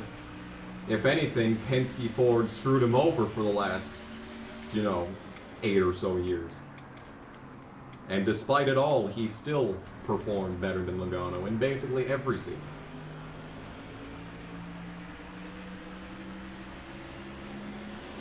What kind of loyalty would Brad have to Ford? I mean, I think Bob Keselowski's team was also Ford, so I guess there's that, but still. But still. You're clear. Do I think Pontiac will come back to NASCAR? Yes, definitely. I don't know what you're talking about with fucking Honda and Dodge. Pontiac's the real sleeper team. The 16 car, up high. That's coming back. Yep, Greg Biffle is a 100 ally. Hype. Love you, Greg. 3 wide, hold that line. Just made the top 20. Still got Oh, we some got race. Pitters. Oh, I just went into the top 20. Look at me passing for 20th. Not that it matters, because I'm going to have to pit in a second, and then I'm going to be shit. Number 38 wants to get by you. This car is so good. Terry. They're on both sides. GM already has representation in NASCAR. I want to see GMC. I want to see an SUV series. Let's get some Suburbans, Ford Explorers, Dodge Durangos, They're all around. Toyota, whatever the fuck Toyota has for SUVs. Probably nothing. Got one high. Toyota RAV4. There we go. Brilliant SUV, is it? Did I hear Biffle might drive the NRI racing car? I don't believe that. You're the second person to tell me that, and I don't believe it's real. I think it's fake news. I think CNN made it. We made it up. Not this time. It's a fabrication. Total fabrication. Are you the guy that played Jeopardy? An interesting thing to remember me by, but yes, I did do a Jeopardy stream once. Oh, Lord have mercy. Fiat to NASCAR, let's go. I want to see some Fiat 500. Fiat 500 series, there we go. Biffle was spotted at RCR getting fitted into a seat. Really? That was a good pit stop too, by the way. That's awesome. That's actually awesome. I 100% sign off on that. Hopefully, like, there's a third Xfinity team, or yeah, they could bring back the RCR Truck Series team. That can be what Biffle runs.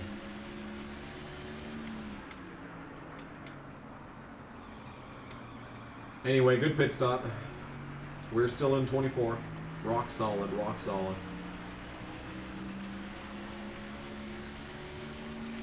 Bring luxury brands into NASCAR, sure. We'll have a luxury series. Number 02 is outside. Have I ever mentioned how,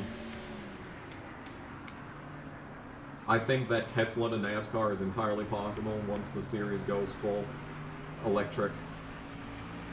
I don't know if they would jump the Cup Series to electric immediately.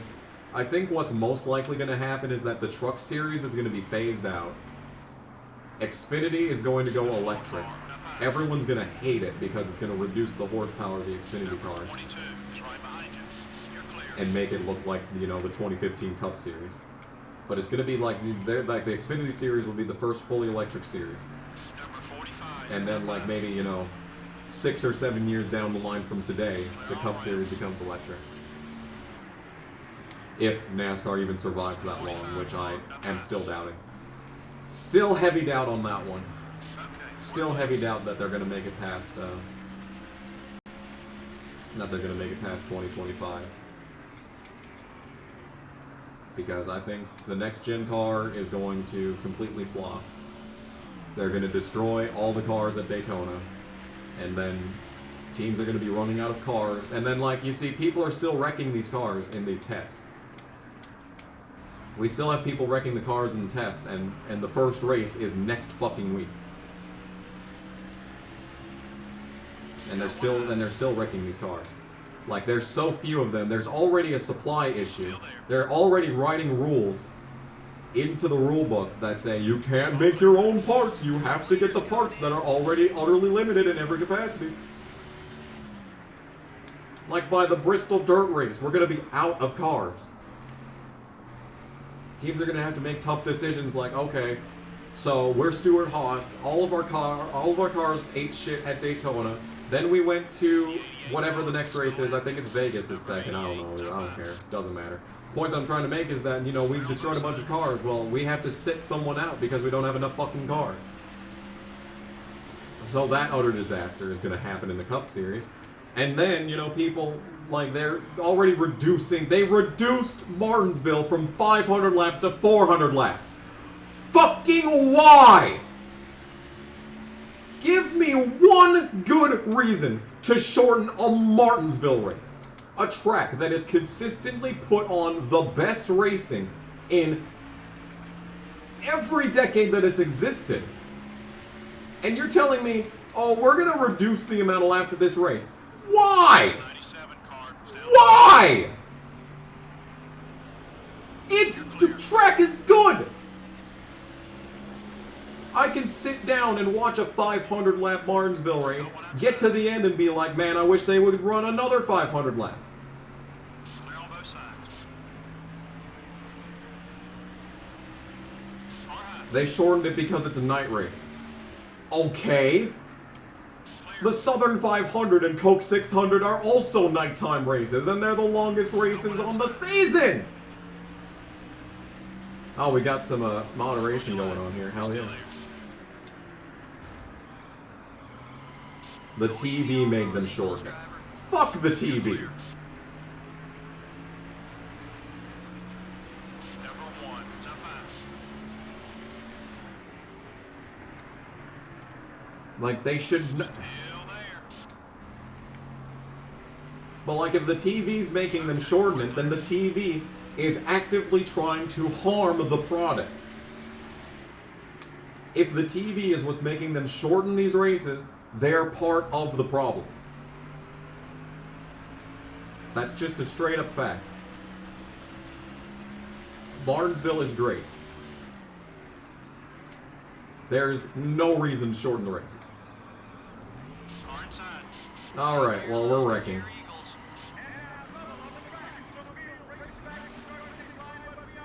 Hello?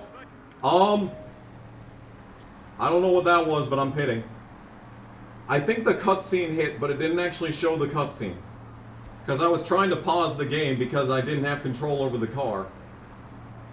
That was very interesting. I think the cutscene forgot to hit. Anyway, we're pitting. I just got LePage. God fucking damn it.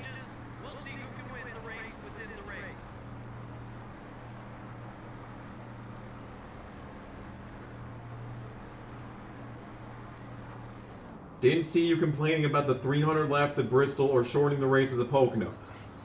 Then you weren't paying attention! I did! It made sense for Pocono because it was a doubleheader race. You know, you shorten the races, but you get 2 races, so you actually are getting more bang for your buck. You know, because it's 2 races instead of just 1. So, like, shortening those races made sense. What do you even mean by 300 laps at Bristol? Anyway, it's lap 200. We're still going to have to pit one more time in this race.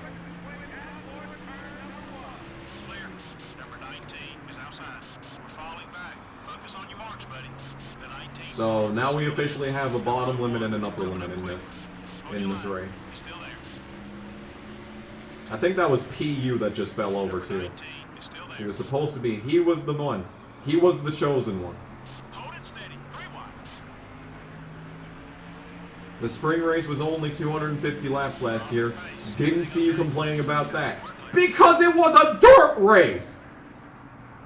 It wasn't normal Bristol, it was a dirt race! Come on, dude! Clear on both sides. I feel like there's a difference. Number 01. It'd be like, oh, I didn't see you complaining about them shorting the Charlotte Roval race length. Cause it's not the Charlotte Oval. They shortened the Bristol race because it wasn't a Bristol race. It was a Bristol dirt race. Is outside. It's completely different. Hold it steady. 3 wide. Oh yeah. Great pass, buddy. I'm very mad. Anyway, it's lap 203. Some people pit. I don't think they were for position. I'm still completely fucking loose because this car sucks. I just lost friendship. Did I really just lose? 30 points with Jerry Nadeau in one corner. 40 points with Jerry Nadeau in one corner. Jerry Nadeau went from my best friend forever to Number 01 is that. still there. He's working with you, so give him. Didn't see you complaining about them shorting races at Fannie Road America. Are you a troll? Am I getting trolled? Am I getting punked right now? You cannot be serious. Clear. You cannot be an honest actor. This cannot actually be what I'm reading right now. That's Reddit. The 31 car. It's up Reddit's in the chat. God fucking damn it, Reddit. Number 31 is still there. Ow. All clear, buddy.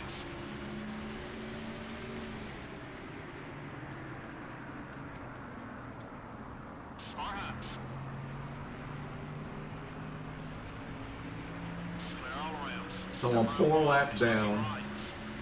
And since it's, fresh tires, I'm going to be slower than all ever-loving shit. So the leader's going to catch me, so I'm probably going to go another 2 laps down. So that means we're probably going to end this race 6 laps down. And I can only go about 92 laps on fuel. Got one outside. I'm scared. Clear on both sides. How do I think the Cup cars will do at Getway? I forgot they were going there. Gateway sucks, so I'm not really expecting much. It's probably going to be like a worse New Hampshire race. But like New Hampshire last year was really good, so maybe it'll be a really good race. Maybe lightning will strike and the race will actually be good, but I'm not going to count. Waiting for lightning to strike. Lightning to strike. Okay, we're clear.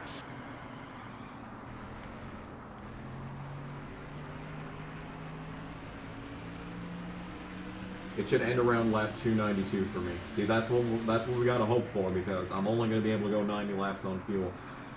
If I have to pit, well, guess what? I'm not getting my sponsor objective.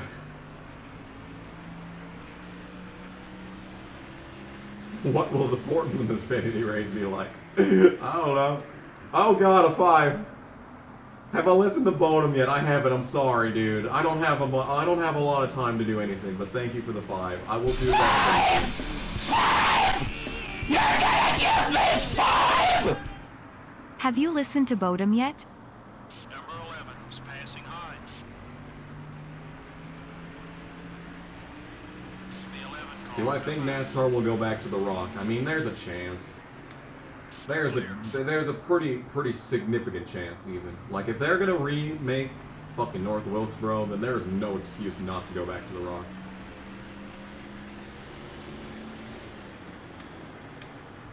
Yes, an Indianapolis Raceway Park and trucks. Now that race I'm fucking hyped for.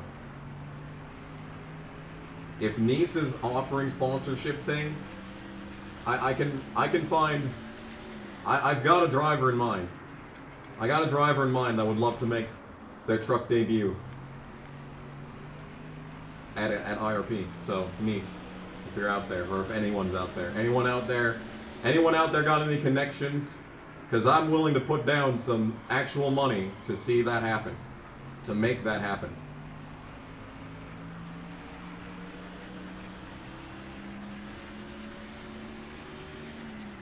Yeah, if I watch IRP, Rhodes will win. You're not wrong. Is the driver me? No, actually. For the first time ever, no, it's not me. If I don't watch, good things will happen. You're right. But I want to watch, because I like IRP a lot.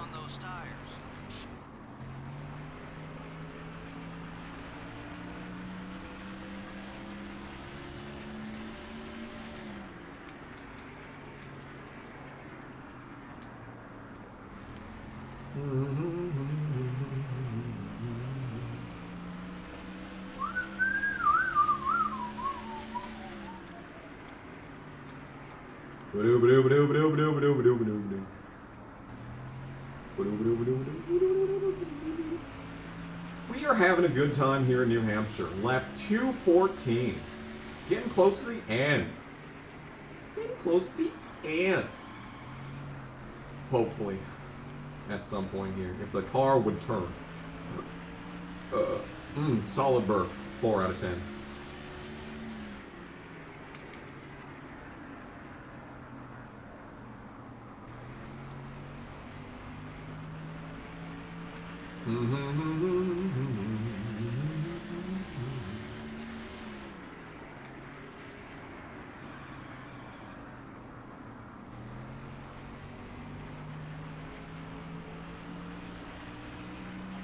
If you competed in spectator drags, would you wreck the other racer? Depends on what I'm driving. That entirely depends on what I'm driving.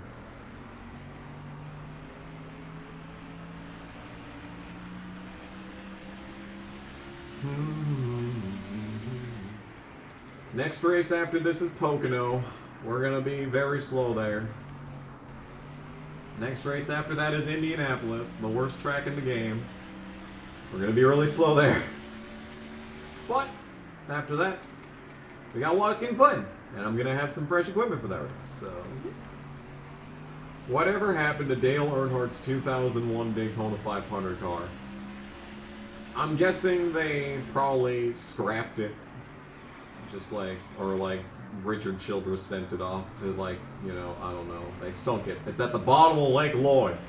That's where it is.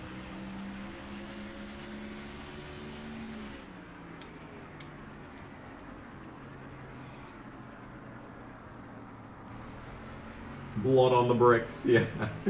We could have blood on the bricks, I guess. Blood on the bricks was one of the best moments in channel history. It's right up there with Marino. The 32 car is Blood on the outside. bricks was spectacular. Clear all around.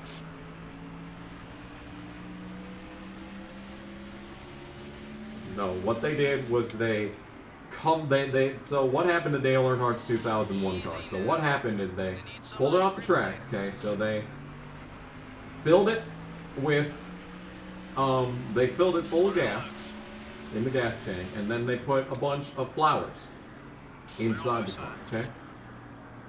And after that, they put the car into one of those military jump jet things with the, the rear end that opens up so people can jump out of.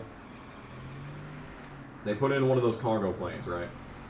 And they flew over Daytona International Raceway, and at exactly 3 a.m. on the dot, they released the car from the back end of the cargo plane, and through using a guidance system, they it went directly to the center of Lake Lloyd. It drops from the sky directly into Lake Lloyd. It was a big moment. And Dale Jr. was there the whole time. In fact, he was the pilot of the jet. But before pushing the car out of the plane, they lit it on fire. Using the flowers that had been dead at that point as fuel. Tires in good shape to be fast, buddy. We need a Blitz the League NASCAR game. Oh my god, that would be amazing. That would be so amazing, dude. I need this.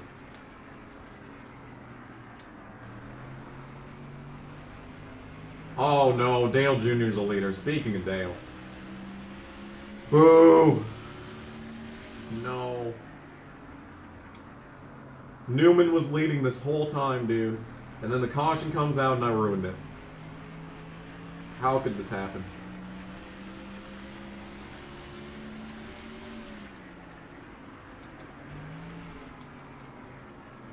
No, we can't have this.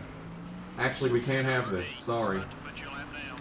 Oh, but it's Stewart in second. Man, this is really a no-win situation, isn't it? The 8 car. Oh my god, this man doesn't care. He just goes underneath me. Number 20 is outside. The 20 car is still there. Take it easy. Blitz the League is amazing. You should just look it up. It's hard to describe, other than just amazing. In an alternate universe, Ryan Newman is an 8-time Cup champion. I'm just confused as to how he became an 8-time winner in 2003. Because Newman was good.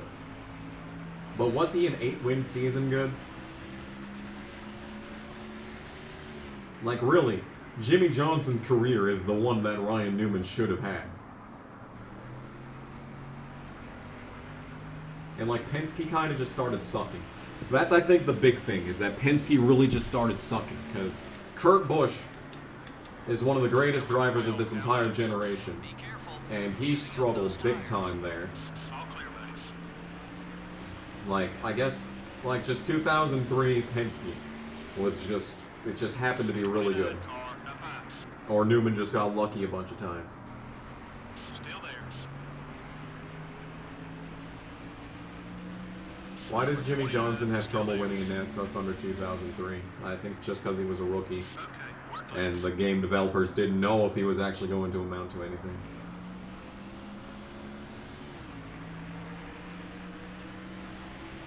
Car outside. I don't know, man.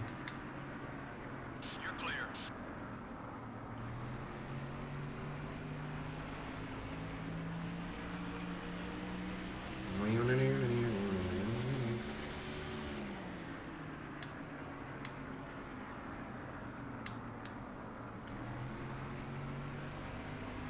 Yep. We are playing this game. Lap 228. Getting closer. Push me off a life's old edge.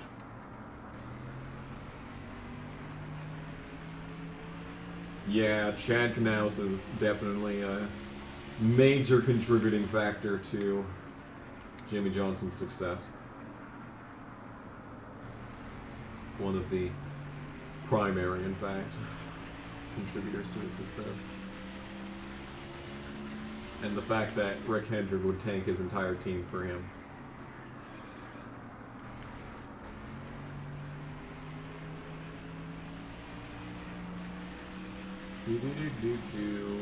Chevrolet and a Pepsi. There are so many. There's just all these planes infinitely circling this track. And there's a NASCAR.com one up there. And a Goodyear blimp. How many planes are there? Do they have air traffic control out here to make sure that these planes don't run into each other? Goodness, dude. There's so many of them.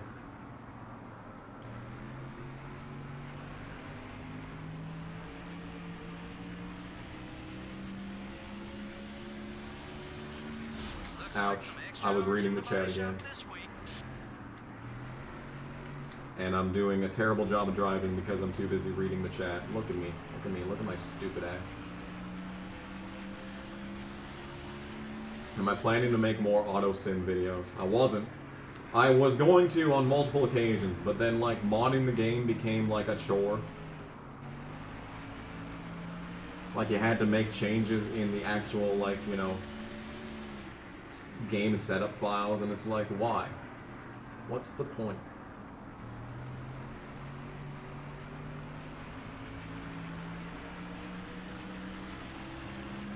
Who do I think would drive the 48 if it wasn't for Jimmy? Well, I said in the What If Jimmy Johnson Died video that it would be Jason Keller, but that was like 4 years ago. Who could have driven the 48? Well, 2002, there wasn't a ton of options out there. 2002 was a rough year.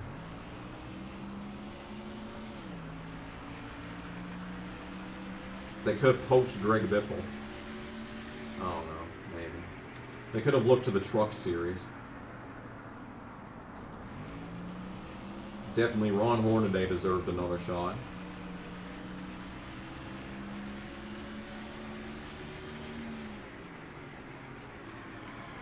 Well.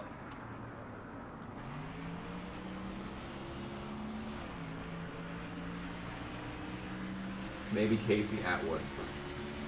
I mean, yeah. Casey Atwood could have absolutely, like, not been rushed to the Cup Series.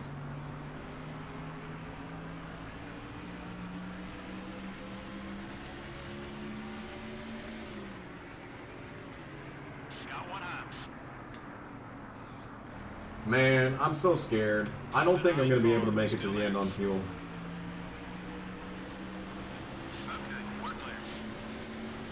But you see, I'm a full lap ahead of Terry. And then back to 27th is 2 full laps ahead of him. That's a 30 with Bill Elliott, by the way. Barely even registering on the controller, and that's a 30.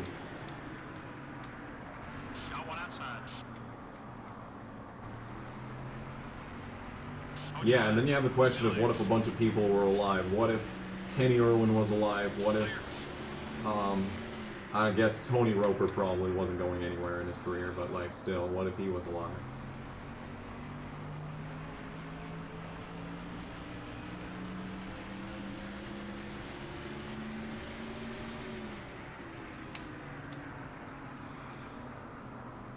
Jerry Nadeau could have stayed. Jerry, yeah, like, Jerry kind of got railed on multiple occasions. If he'd actually been able to get that win in the 44, oh my goodness gracious, he would have probably had that. He probably would have been set for a good few years at Hendrick. Like, even winning a race, Jerry Nadeau won a race in the 25 car, and he still didn't get to stay on the team. So that's kind of not cool, you know. Jerry Nadeau got railed. Kind of like Bob and Bonnie.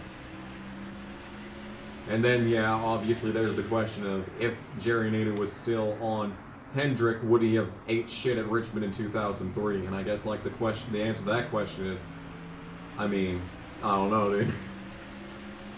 What if Casey Kane beat Elliott Sadler at Rockingham in 2004? That was not Rockingham, that was Texas, and if he had, I don't think it really would have changed much.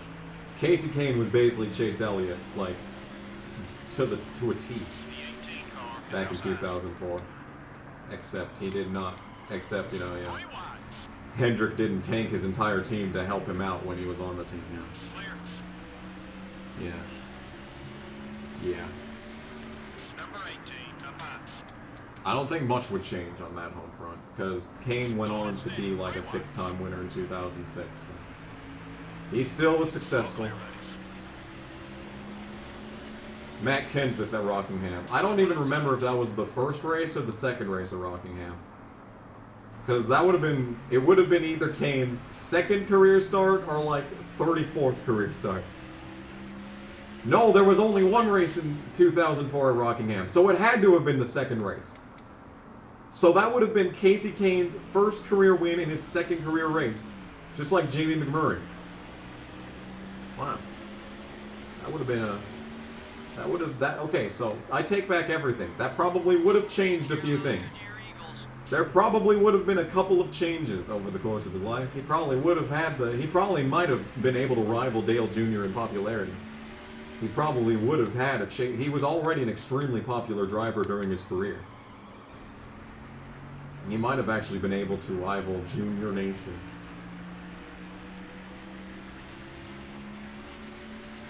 But like, Kane remained loyal to Evernham for a long time. Would that win there have made him more loyal, or would have made him like have the power go to his head? I think Casey Kane going to the 18 in 2008 would have been pretty cool.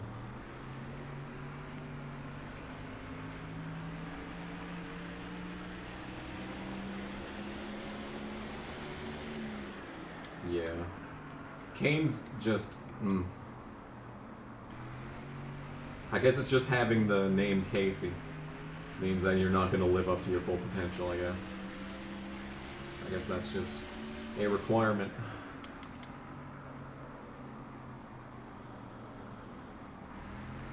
What if Tony Stewart didn't have a fiery temper earlier in his career? I mean, he still does, but like... I don't know. Would it have made much of a difference?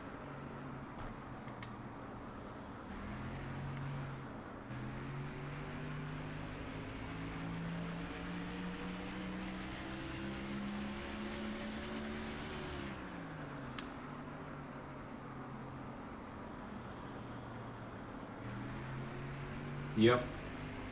Triple P Productions is exactly right. NASCAR has had so many wrecks. I can name a bunch of them off the top of my head.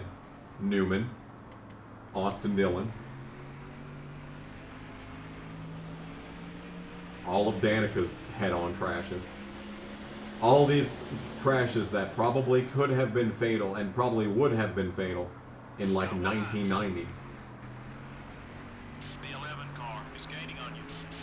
I do think they genuinely believe that they are invincible right now. Number 11, it's up high.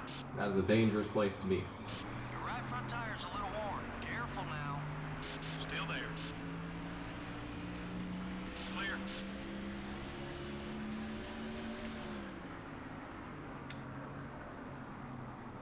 What if Kurt hadn't gone to Penske? Well, then Mark Martin probably would have been able to actually retire. McMurray would have been in the 6. Mark would have been able to, you know, run the truck series full time. And he would have easily won the championship. Hair in the mouth.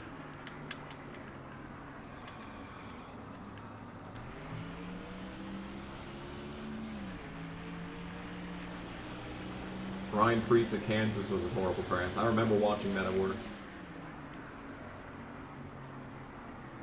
That race was stupid.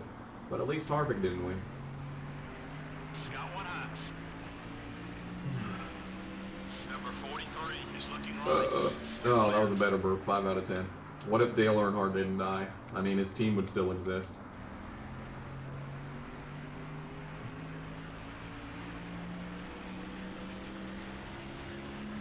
What if Kyle Busch didn't break his legs at Daytona in 2015? Then the 2015 Xfinity Series season would have been a lot worse. And trucks, for that matter.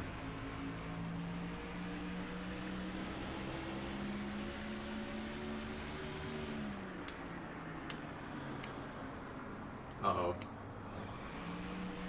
Oh!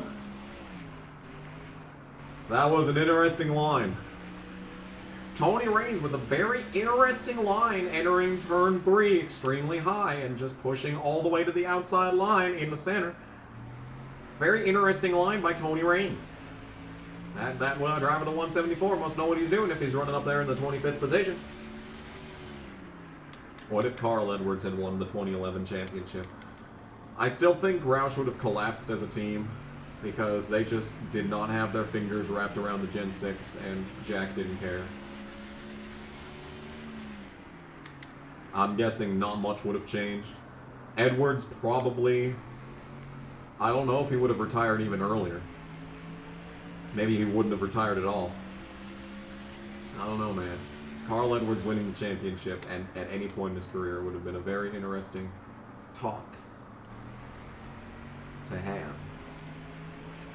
2015 was still the worst year in NASCAR history. 2020 happened. But 2015 was awful. I will concede, 2015 was pure agony.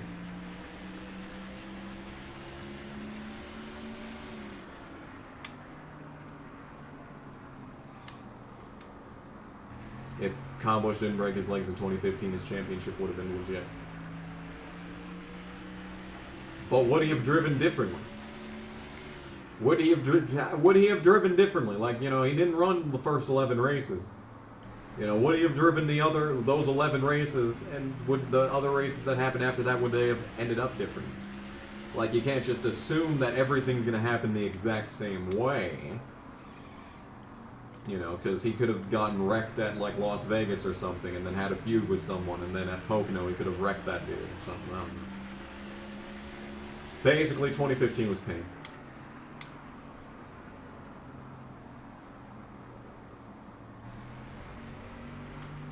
...2021 was worse than 2020. I heavily disagree with that. It was worse in some ways, but as in general, it was not as bad. In broad terms. I still rank 2021 pretty high up there in awfulness, but not worse than 2020.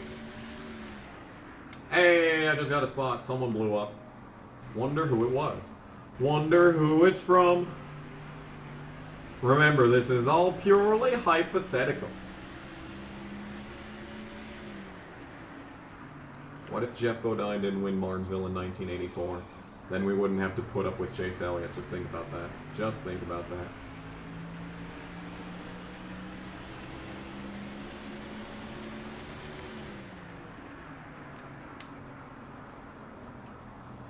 Mike Skinner. Not position. Look at this wad of cars. They're 3 wide. 3 wide in New Hampshire, man. CO2 car is still there. New Ham. At the NHM. NHMS.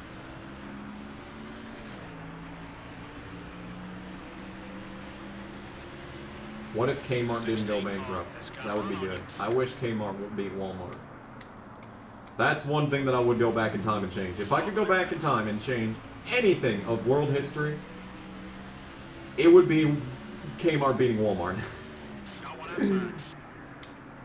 Who cares about killing Adolf Hitler as a baby? Who cares? Make it so Kmart won.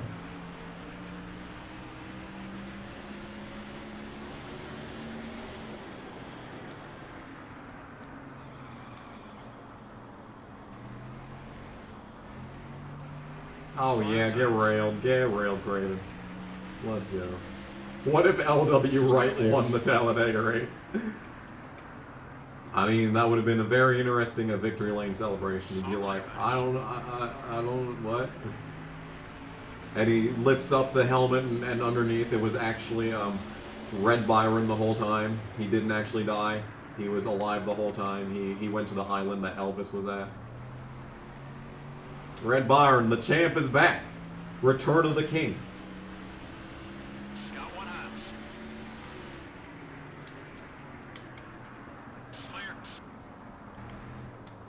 Clear.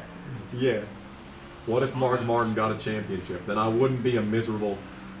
I wouldn't be miserable. Did Dale Jarrett blow up? I think I was looking on pit road there. I'm pretty sure that was Dale Jarrett sitting on pit road. Got one high. Oh my god, dude. Okay, we're clear. Yeah, Wright wins the race and like drives off the track. Like straight through the wall, like in the NASCAR Rumble intro.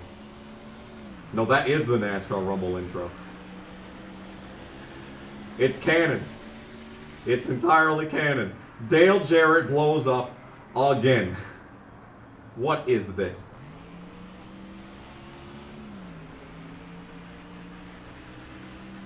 On that low. Would I have supported leeching if it meant that Cindric, Gregson, and Rose were never given opportunities? Oh, that's a tough one. Oh, that's an actual tough question. All around. I think I would have to support leeching. What can Brown do for you? Apparently it doesn't build engines. Confirmed, Brown cannot build engines. Or at least good engines.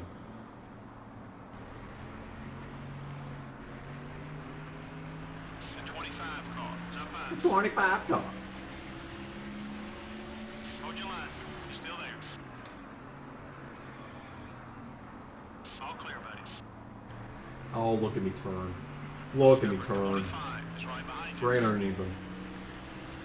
What if Eric Almirola won the 2018 Daytona 500? Then 2018 would have been a good season. Because it wouldn't have started the worst possible way that it could All have. high. Yeah. Dale Jarrett's going to have better luck racing the truck than that car at this point. Because Yates just does not care. You haven't got much longer on that left front tire. Far outside. You're clear. Number 5 is outside. Clear all around. Lap 265. We've been streaming for 2 hours and change. Pretty good race. What if Casey Mears stayed in the Busch Series in 2003? Then his Cup career wouldn't have nearly been as embarrassing. It would have been very good, in fact.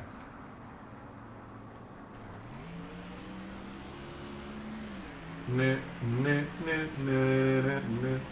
Wait, wait, wait, wait, wait, wait, wait.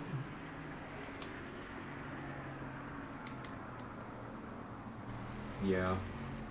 I wish Bobby Labonte won the 2011 Daytona 500. It really wouldn't have changed much. He was still, you know, in the summer of his career, despite him eminently still being a great driver.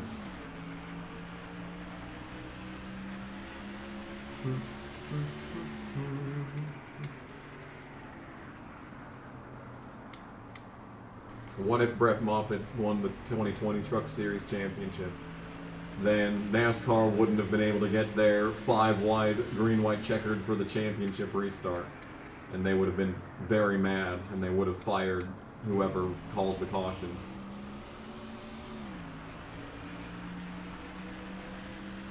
Dale Jr. is still the leader. Great.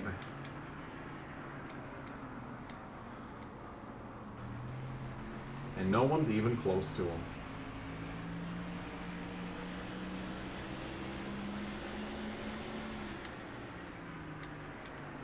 Do I miss Pontiac? Absolutely. I wanted a Pontiac Grand Prix for my first car. There was this one in Baker, Montana. Alright, it was on the internet for $2,000 and it was in great condition, not a whole lot of miles. And it was like, yeah, so we fucking call this dude and they never answer the phone even once. And they kept reposting the listing because they obviously weren't selling it because they weren't answering their damn phone. We had the money in hand, ready to buy this car off this dude, and he just never fucking answered. It was infuriating. $5 from Dean, thank you. I am gonna overtake you. You're gonna give me 5! My first 5. I'm honored to say stop racing. You're gonna overtake me at this rate. Thank you for the 5. I'm probably going to overtake you. Speaking of overtaking, Steve Park is for position. You won't let it happen. Well, you better get on it then. You better be on Twitch tonight. Because I don't know when my next stream is, but it's probably soon. What if Mark Martin didn't blow an engine at Kansas in 2002? Well, he would have fucking been... I mean, my God, dude. If he had been that... I was just getting into NASCAR at that point, and my uncle was telling me, you know, Mark Martin's great. And I was like, you're right, he is great. I don't know what that... I don't even know what he looks like, but you're right. And... he would have been the champion, and I would have been watching NASCAR, and I would have been like, yo, my fucking driver is the champion. I would not have been a humble fan. I would not have been humble, is what I'm trying to get at. What if NASCAR was never invented? I probably would not be, you know, I probably would not have been miserable in 2018 then. 2015 too, for that matter. Okay, so the question is, we restarted on lap 200. I can only go about 93 laps on fuel. I'm about to go 6 laps down, which means that if Dale Jr. were to pass me, this race would end for me on lap 294, I'm pretty sure. The question is, low fuel. Can I make it to the end of this race? Without pitting.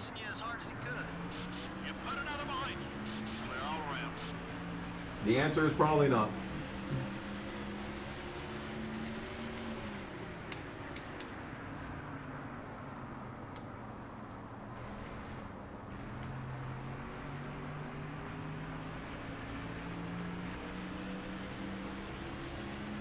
Which was more embarrassing, the Chargers 2021 season or the Cubs 2021 season?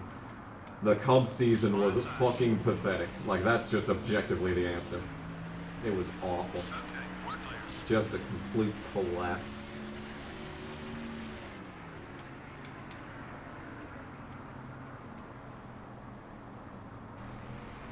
Number 8, down low. You're clear. See, Truex sucking at Homestead in the 2015 finale is so strange because that Homestead was one of his best tracks. He was up there, you know, he was up there in 2016 because he got killed when Logano was a stupid motherfucker. 2017 he fucking won. 2018 he should have fucking won. In 2019 he probably would have won if his pit crew had brain cells. Okay? And in 2014, he had one of his best races at Homestead. 2013, he led a bunch of laps. I don't remember 2012, but 2011, he won a bunch of laps at Homestead. 2005, his rookie season, before he even... Or not 2005, 2006, his rookie season, he finished second at Homestead. And after being such a dominant car... And so many seasons, or so many races in 2015, especially in 1.5 mile tracks, why was he so shit? Why was he the slowest motherfucker?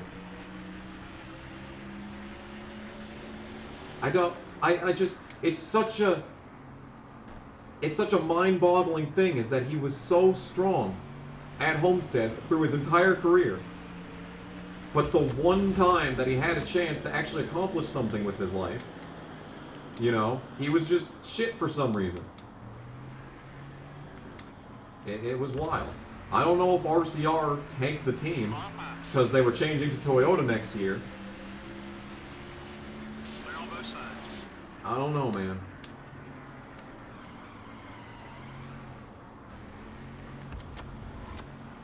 That's the only explanation that I have, is that RCR and Chevy were pissed off that Furniture Row were changing to Chevys for the next season, so they gave them a piece of shit car for that race. That's like the only explanation I have.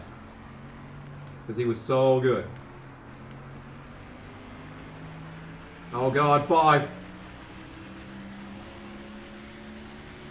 Yes, the purple Taco Bell car hype. Taco Bell hype. Tony's trying. Tony's got only a few more laps to get up there to Dale Jr. And Dale Jr. is going to be hitting some pretty heavy traffic soon. Tony can get him. Has the 5 gone up yet? I haven't heard it. You're gonna give me 5! Axe Truex, no questions. He'll tell you no lies. Also, his purple Taco Bell car is fire. Thank you for the 5. What if Corbin didn't wreck at the last lap of Talladega in 2018? I would probably be, you know, there would be so many better things. That fucking race pisses me off to this day. To this day, that race infuriates me.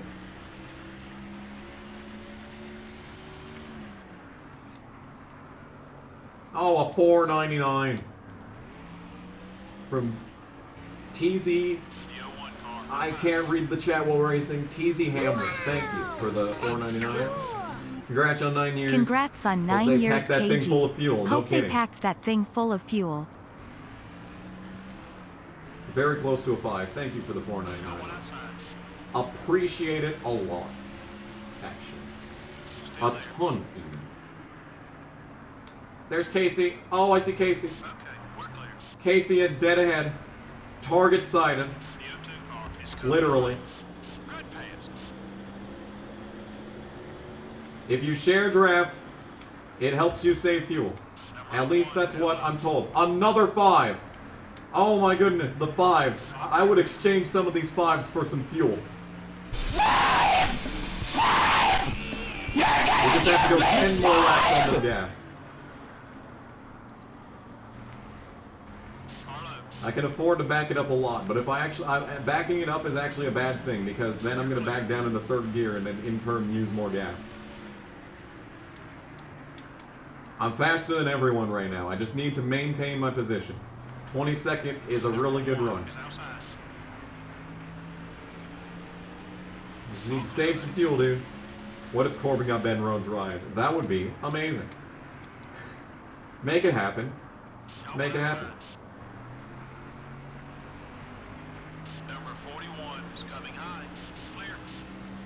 Man, oh man. What if I was an initial D character? I want someone to make an anime drawing of me. I just want fan art. I have not gotten fan art in years.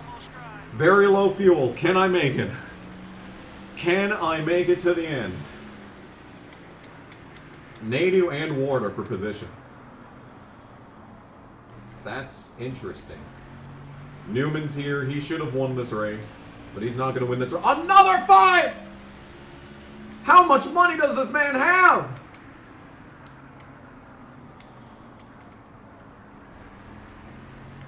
Help. Oh, people are pitting. Brett just pit. There's someone else on pit road. Oh my goodness gracious, they can't make it. They can't make it. Hey Kilogram, can I advertise my Shitacular 2004 They season can't make here or it. not? Oh my god, who's Also, gonna real run question. out? How do you drive NH so decently? I didn't even have a chance to read what that 5 said. I'm sorry, Dean. This finish is so intense. Oh, Nadeau is pitting, I think. No, he's not. He was just passing Ward. Kevin LePage comes down pit road in the last lap again, just like last week.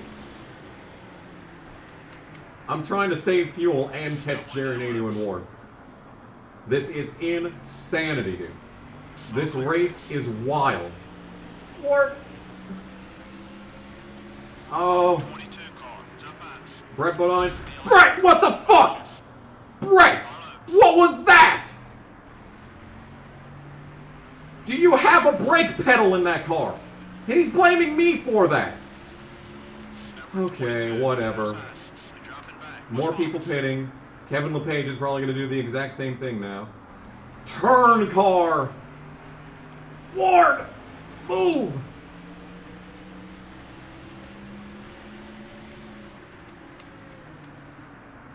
Oh, contact. No, I downshifted. That's bad. That's the worst thing I could have done. Okay, lap 290. Can I make it, dude? Can I make it to the finish? Who's gonna make it to the finish? You're clear. I'm ahead of Ward, and Jerry Needy was 4th position right in front of me. Far inside. Still beside you. Oh, the white flag could not come fast enough, dude. I gotta keep share drafting. Gotta keep share drafting. 10 to go. 10 to go, dude. If that was actually the case, this would be bad. If that was actually true, this would be a terrible situation. Still there. Even worse than it already is. Come on, Jerry. Give me that draft. Because apparently sharing draft gives you Number 12. fuel saving. That's what I've been told. I just downshifted again. God, I'm stupid. Turn!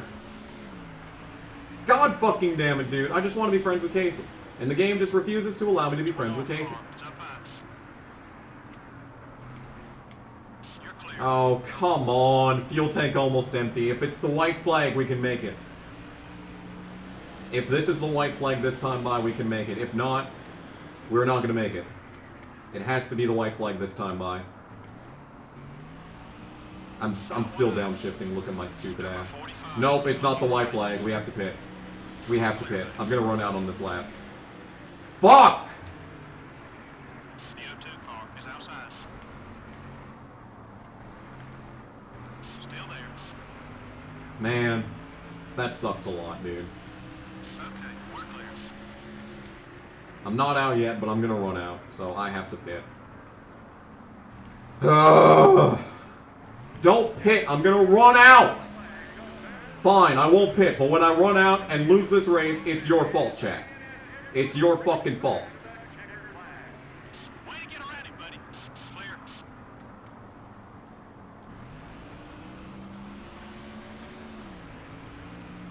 Okay, so, remember when I said that we weren't gonna make it? All clear, buddy. Not only are we gonna make it, I'm gonna be native. Sure. And I didn't even run out. Okay, so the chat was right. Stewart wins again! Oh my god, dude. Wow. Sure, sounds good. Top 20, why Without not? the penalty of going a lap down. They just didn't have that luxury this time. The 174 car ran a very respectable race, and I think some other drivers are taking notice. Yeah, you know the golden rule. Well, it applies in NASCAR as well. You got to treat other 2011 drivers with Coke respect 600 in order to moment. earn theirs. From all of us here at EA Sports and MRN, thanks for joining us today, and we'll see you next time. Oh, man. Alright, well, the chat was right. Thank you, TZ Hamlin, for another $4.99 for a Coke 2011 moment. Can you advertise your 2004 season? Yes. Everyone, if Dean, go to Go Cubbies 2016, I'm pretty sure is your Twitch handle. And you're a mod, so you can put links in. You can put links in the chat, and I hereby allow you to advertise your shit. There was another $5 from Cubbies. TZ Hamlin, that was the one. Yeah, there we go. Yeah. The first 5, yeah. I have not listened about them yet. Okay. Anyway, yes. Like I was saying, the chat was right. The chat did not steer me wrong. Thank you, chat. Thank you, chat. Thank you, chat, for telling me to not pit. Oh, man. Anyway. That's a good screen. And I got all my sponsor objectives. Look at all this money. So much money. Oh, yeah, dude. Yeah. Money. So Tony Stewart wins. Thank you all so much again. for watching this video. He started on the Subscribe! pole and he barely let anyone else. What a loser. Bill Elliott 7th. What a run by Bill Elliott. Bobby Labonte 10th. Sterling Marlin 11th. Jeff Burton 13th. Kenseth Beck 15th. McMurray with another good 17th place run. Look at Tony Raines, dude. Look at Tony Raines. How many people were on the lead lap? There were 5 on the lead lap. Great. Amazing. Bonnie Labonte had 2 laps led, apparently. Ward Burton, 22nd. Terry finishes 25th after starting last for the 8,000th time this season. Ashton Lewis, the murderer, gets 29th. Top 20, 30 for him. Brett Bodine did decent. Casey with a terrible run. And the only people that blew up were Dale Jarrett, Robbie Gordon, and Mark. Maybe Biffle blew up right at the very end. Wow. Wowie. Yowie wowie. What a race. What a season this has been.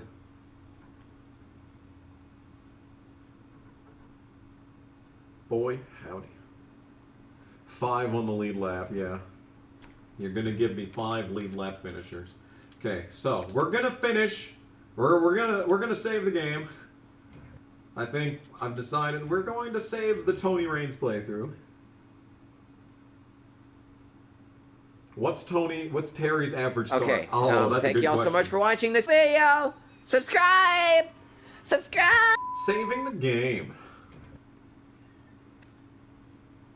Nah, someone just subscribed apparently. So there you go. Another Stewart win.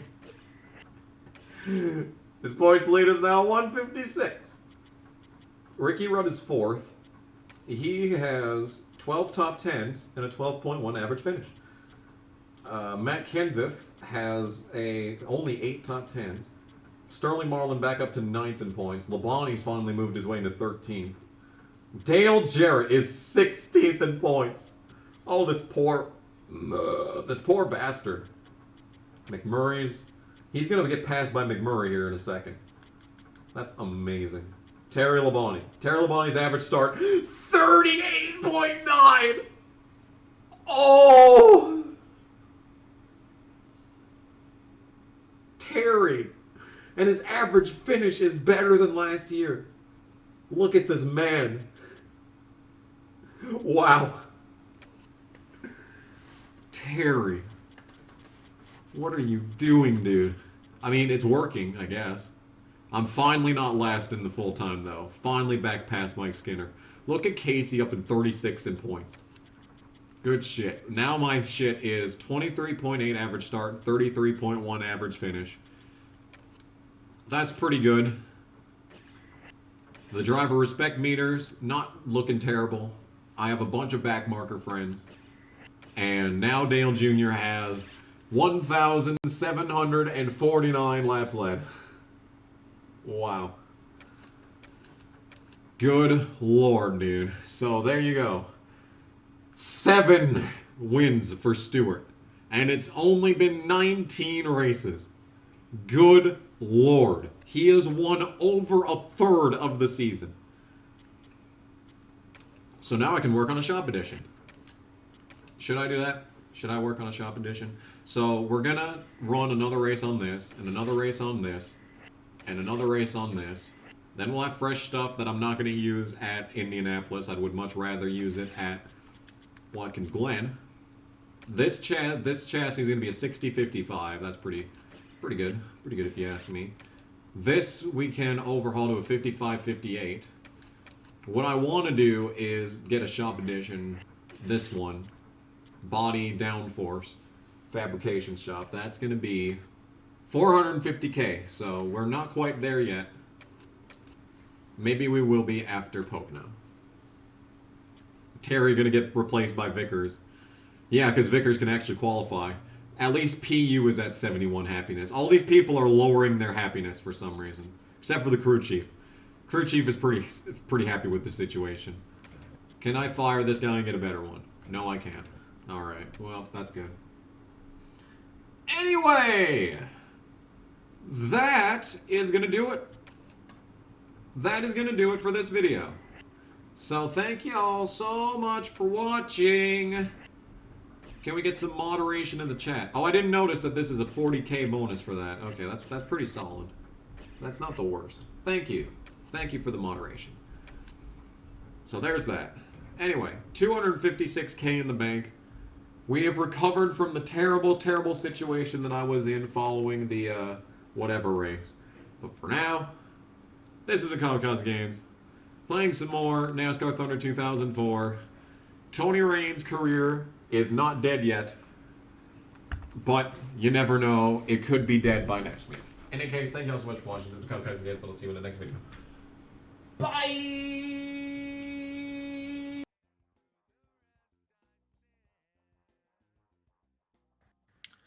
Hello and good evening, YouTube. My name is Bernie Sanders, and I want to personally thank you for tuning in to tonight's stream on the Kamikaze Games channel. But there is a reason that I am here, and yes, I am once again asking for your financial support. The Kamikaze Games streams are made possible by viewers such as yourself, and it is sustained almost entirely through donations. If you would like to, you can super chat in the chat of this stream, or go down to the description and click the link to Streamlabs.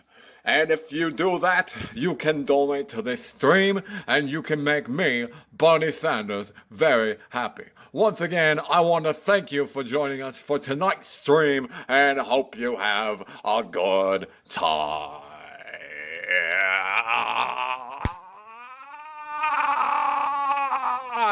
Thank you.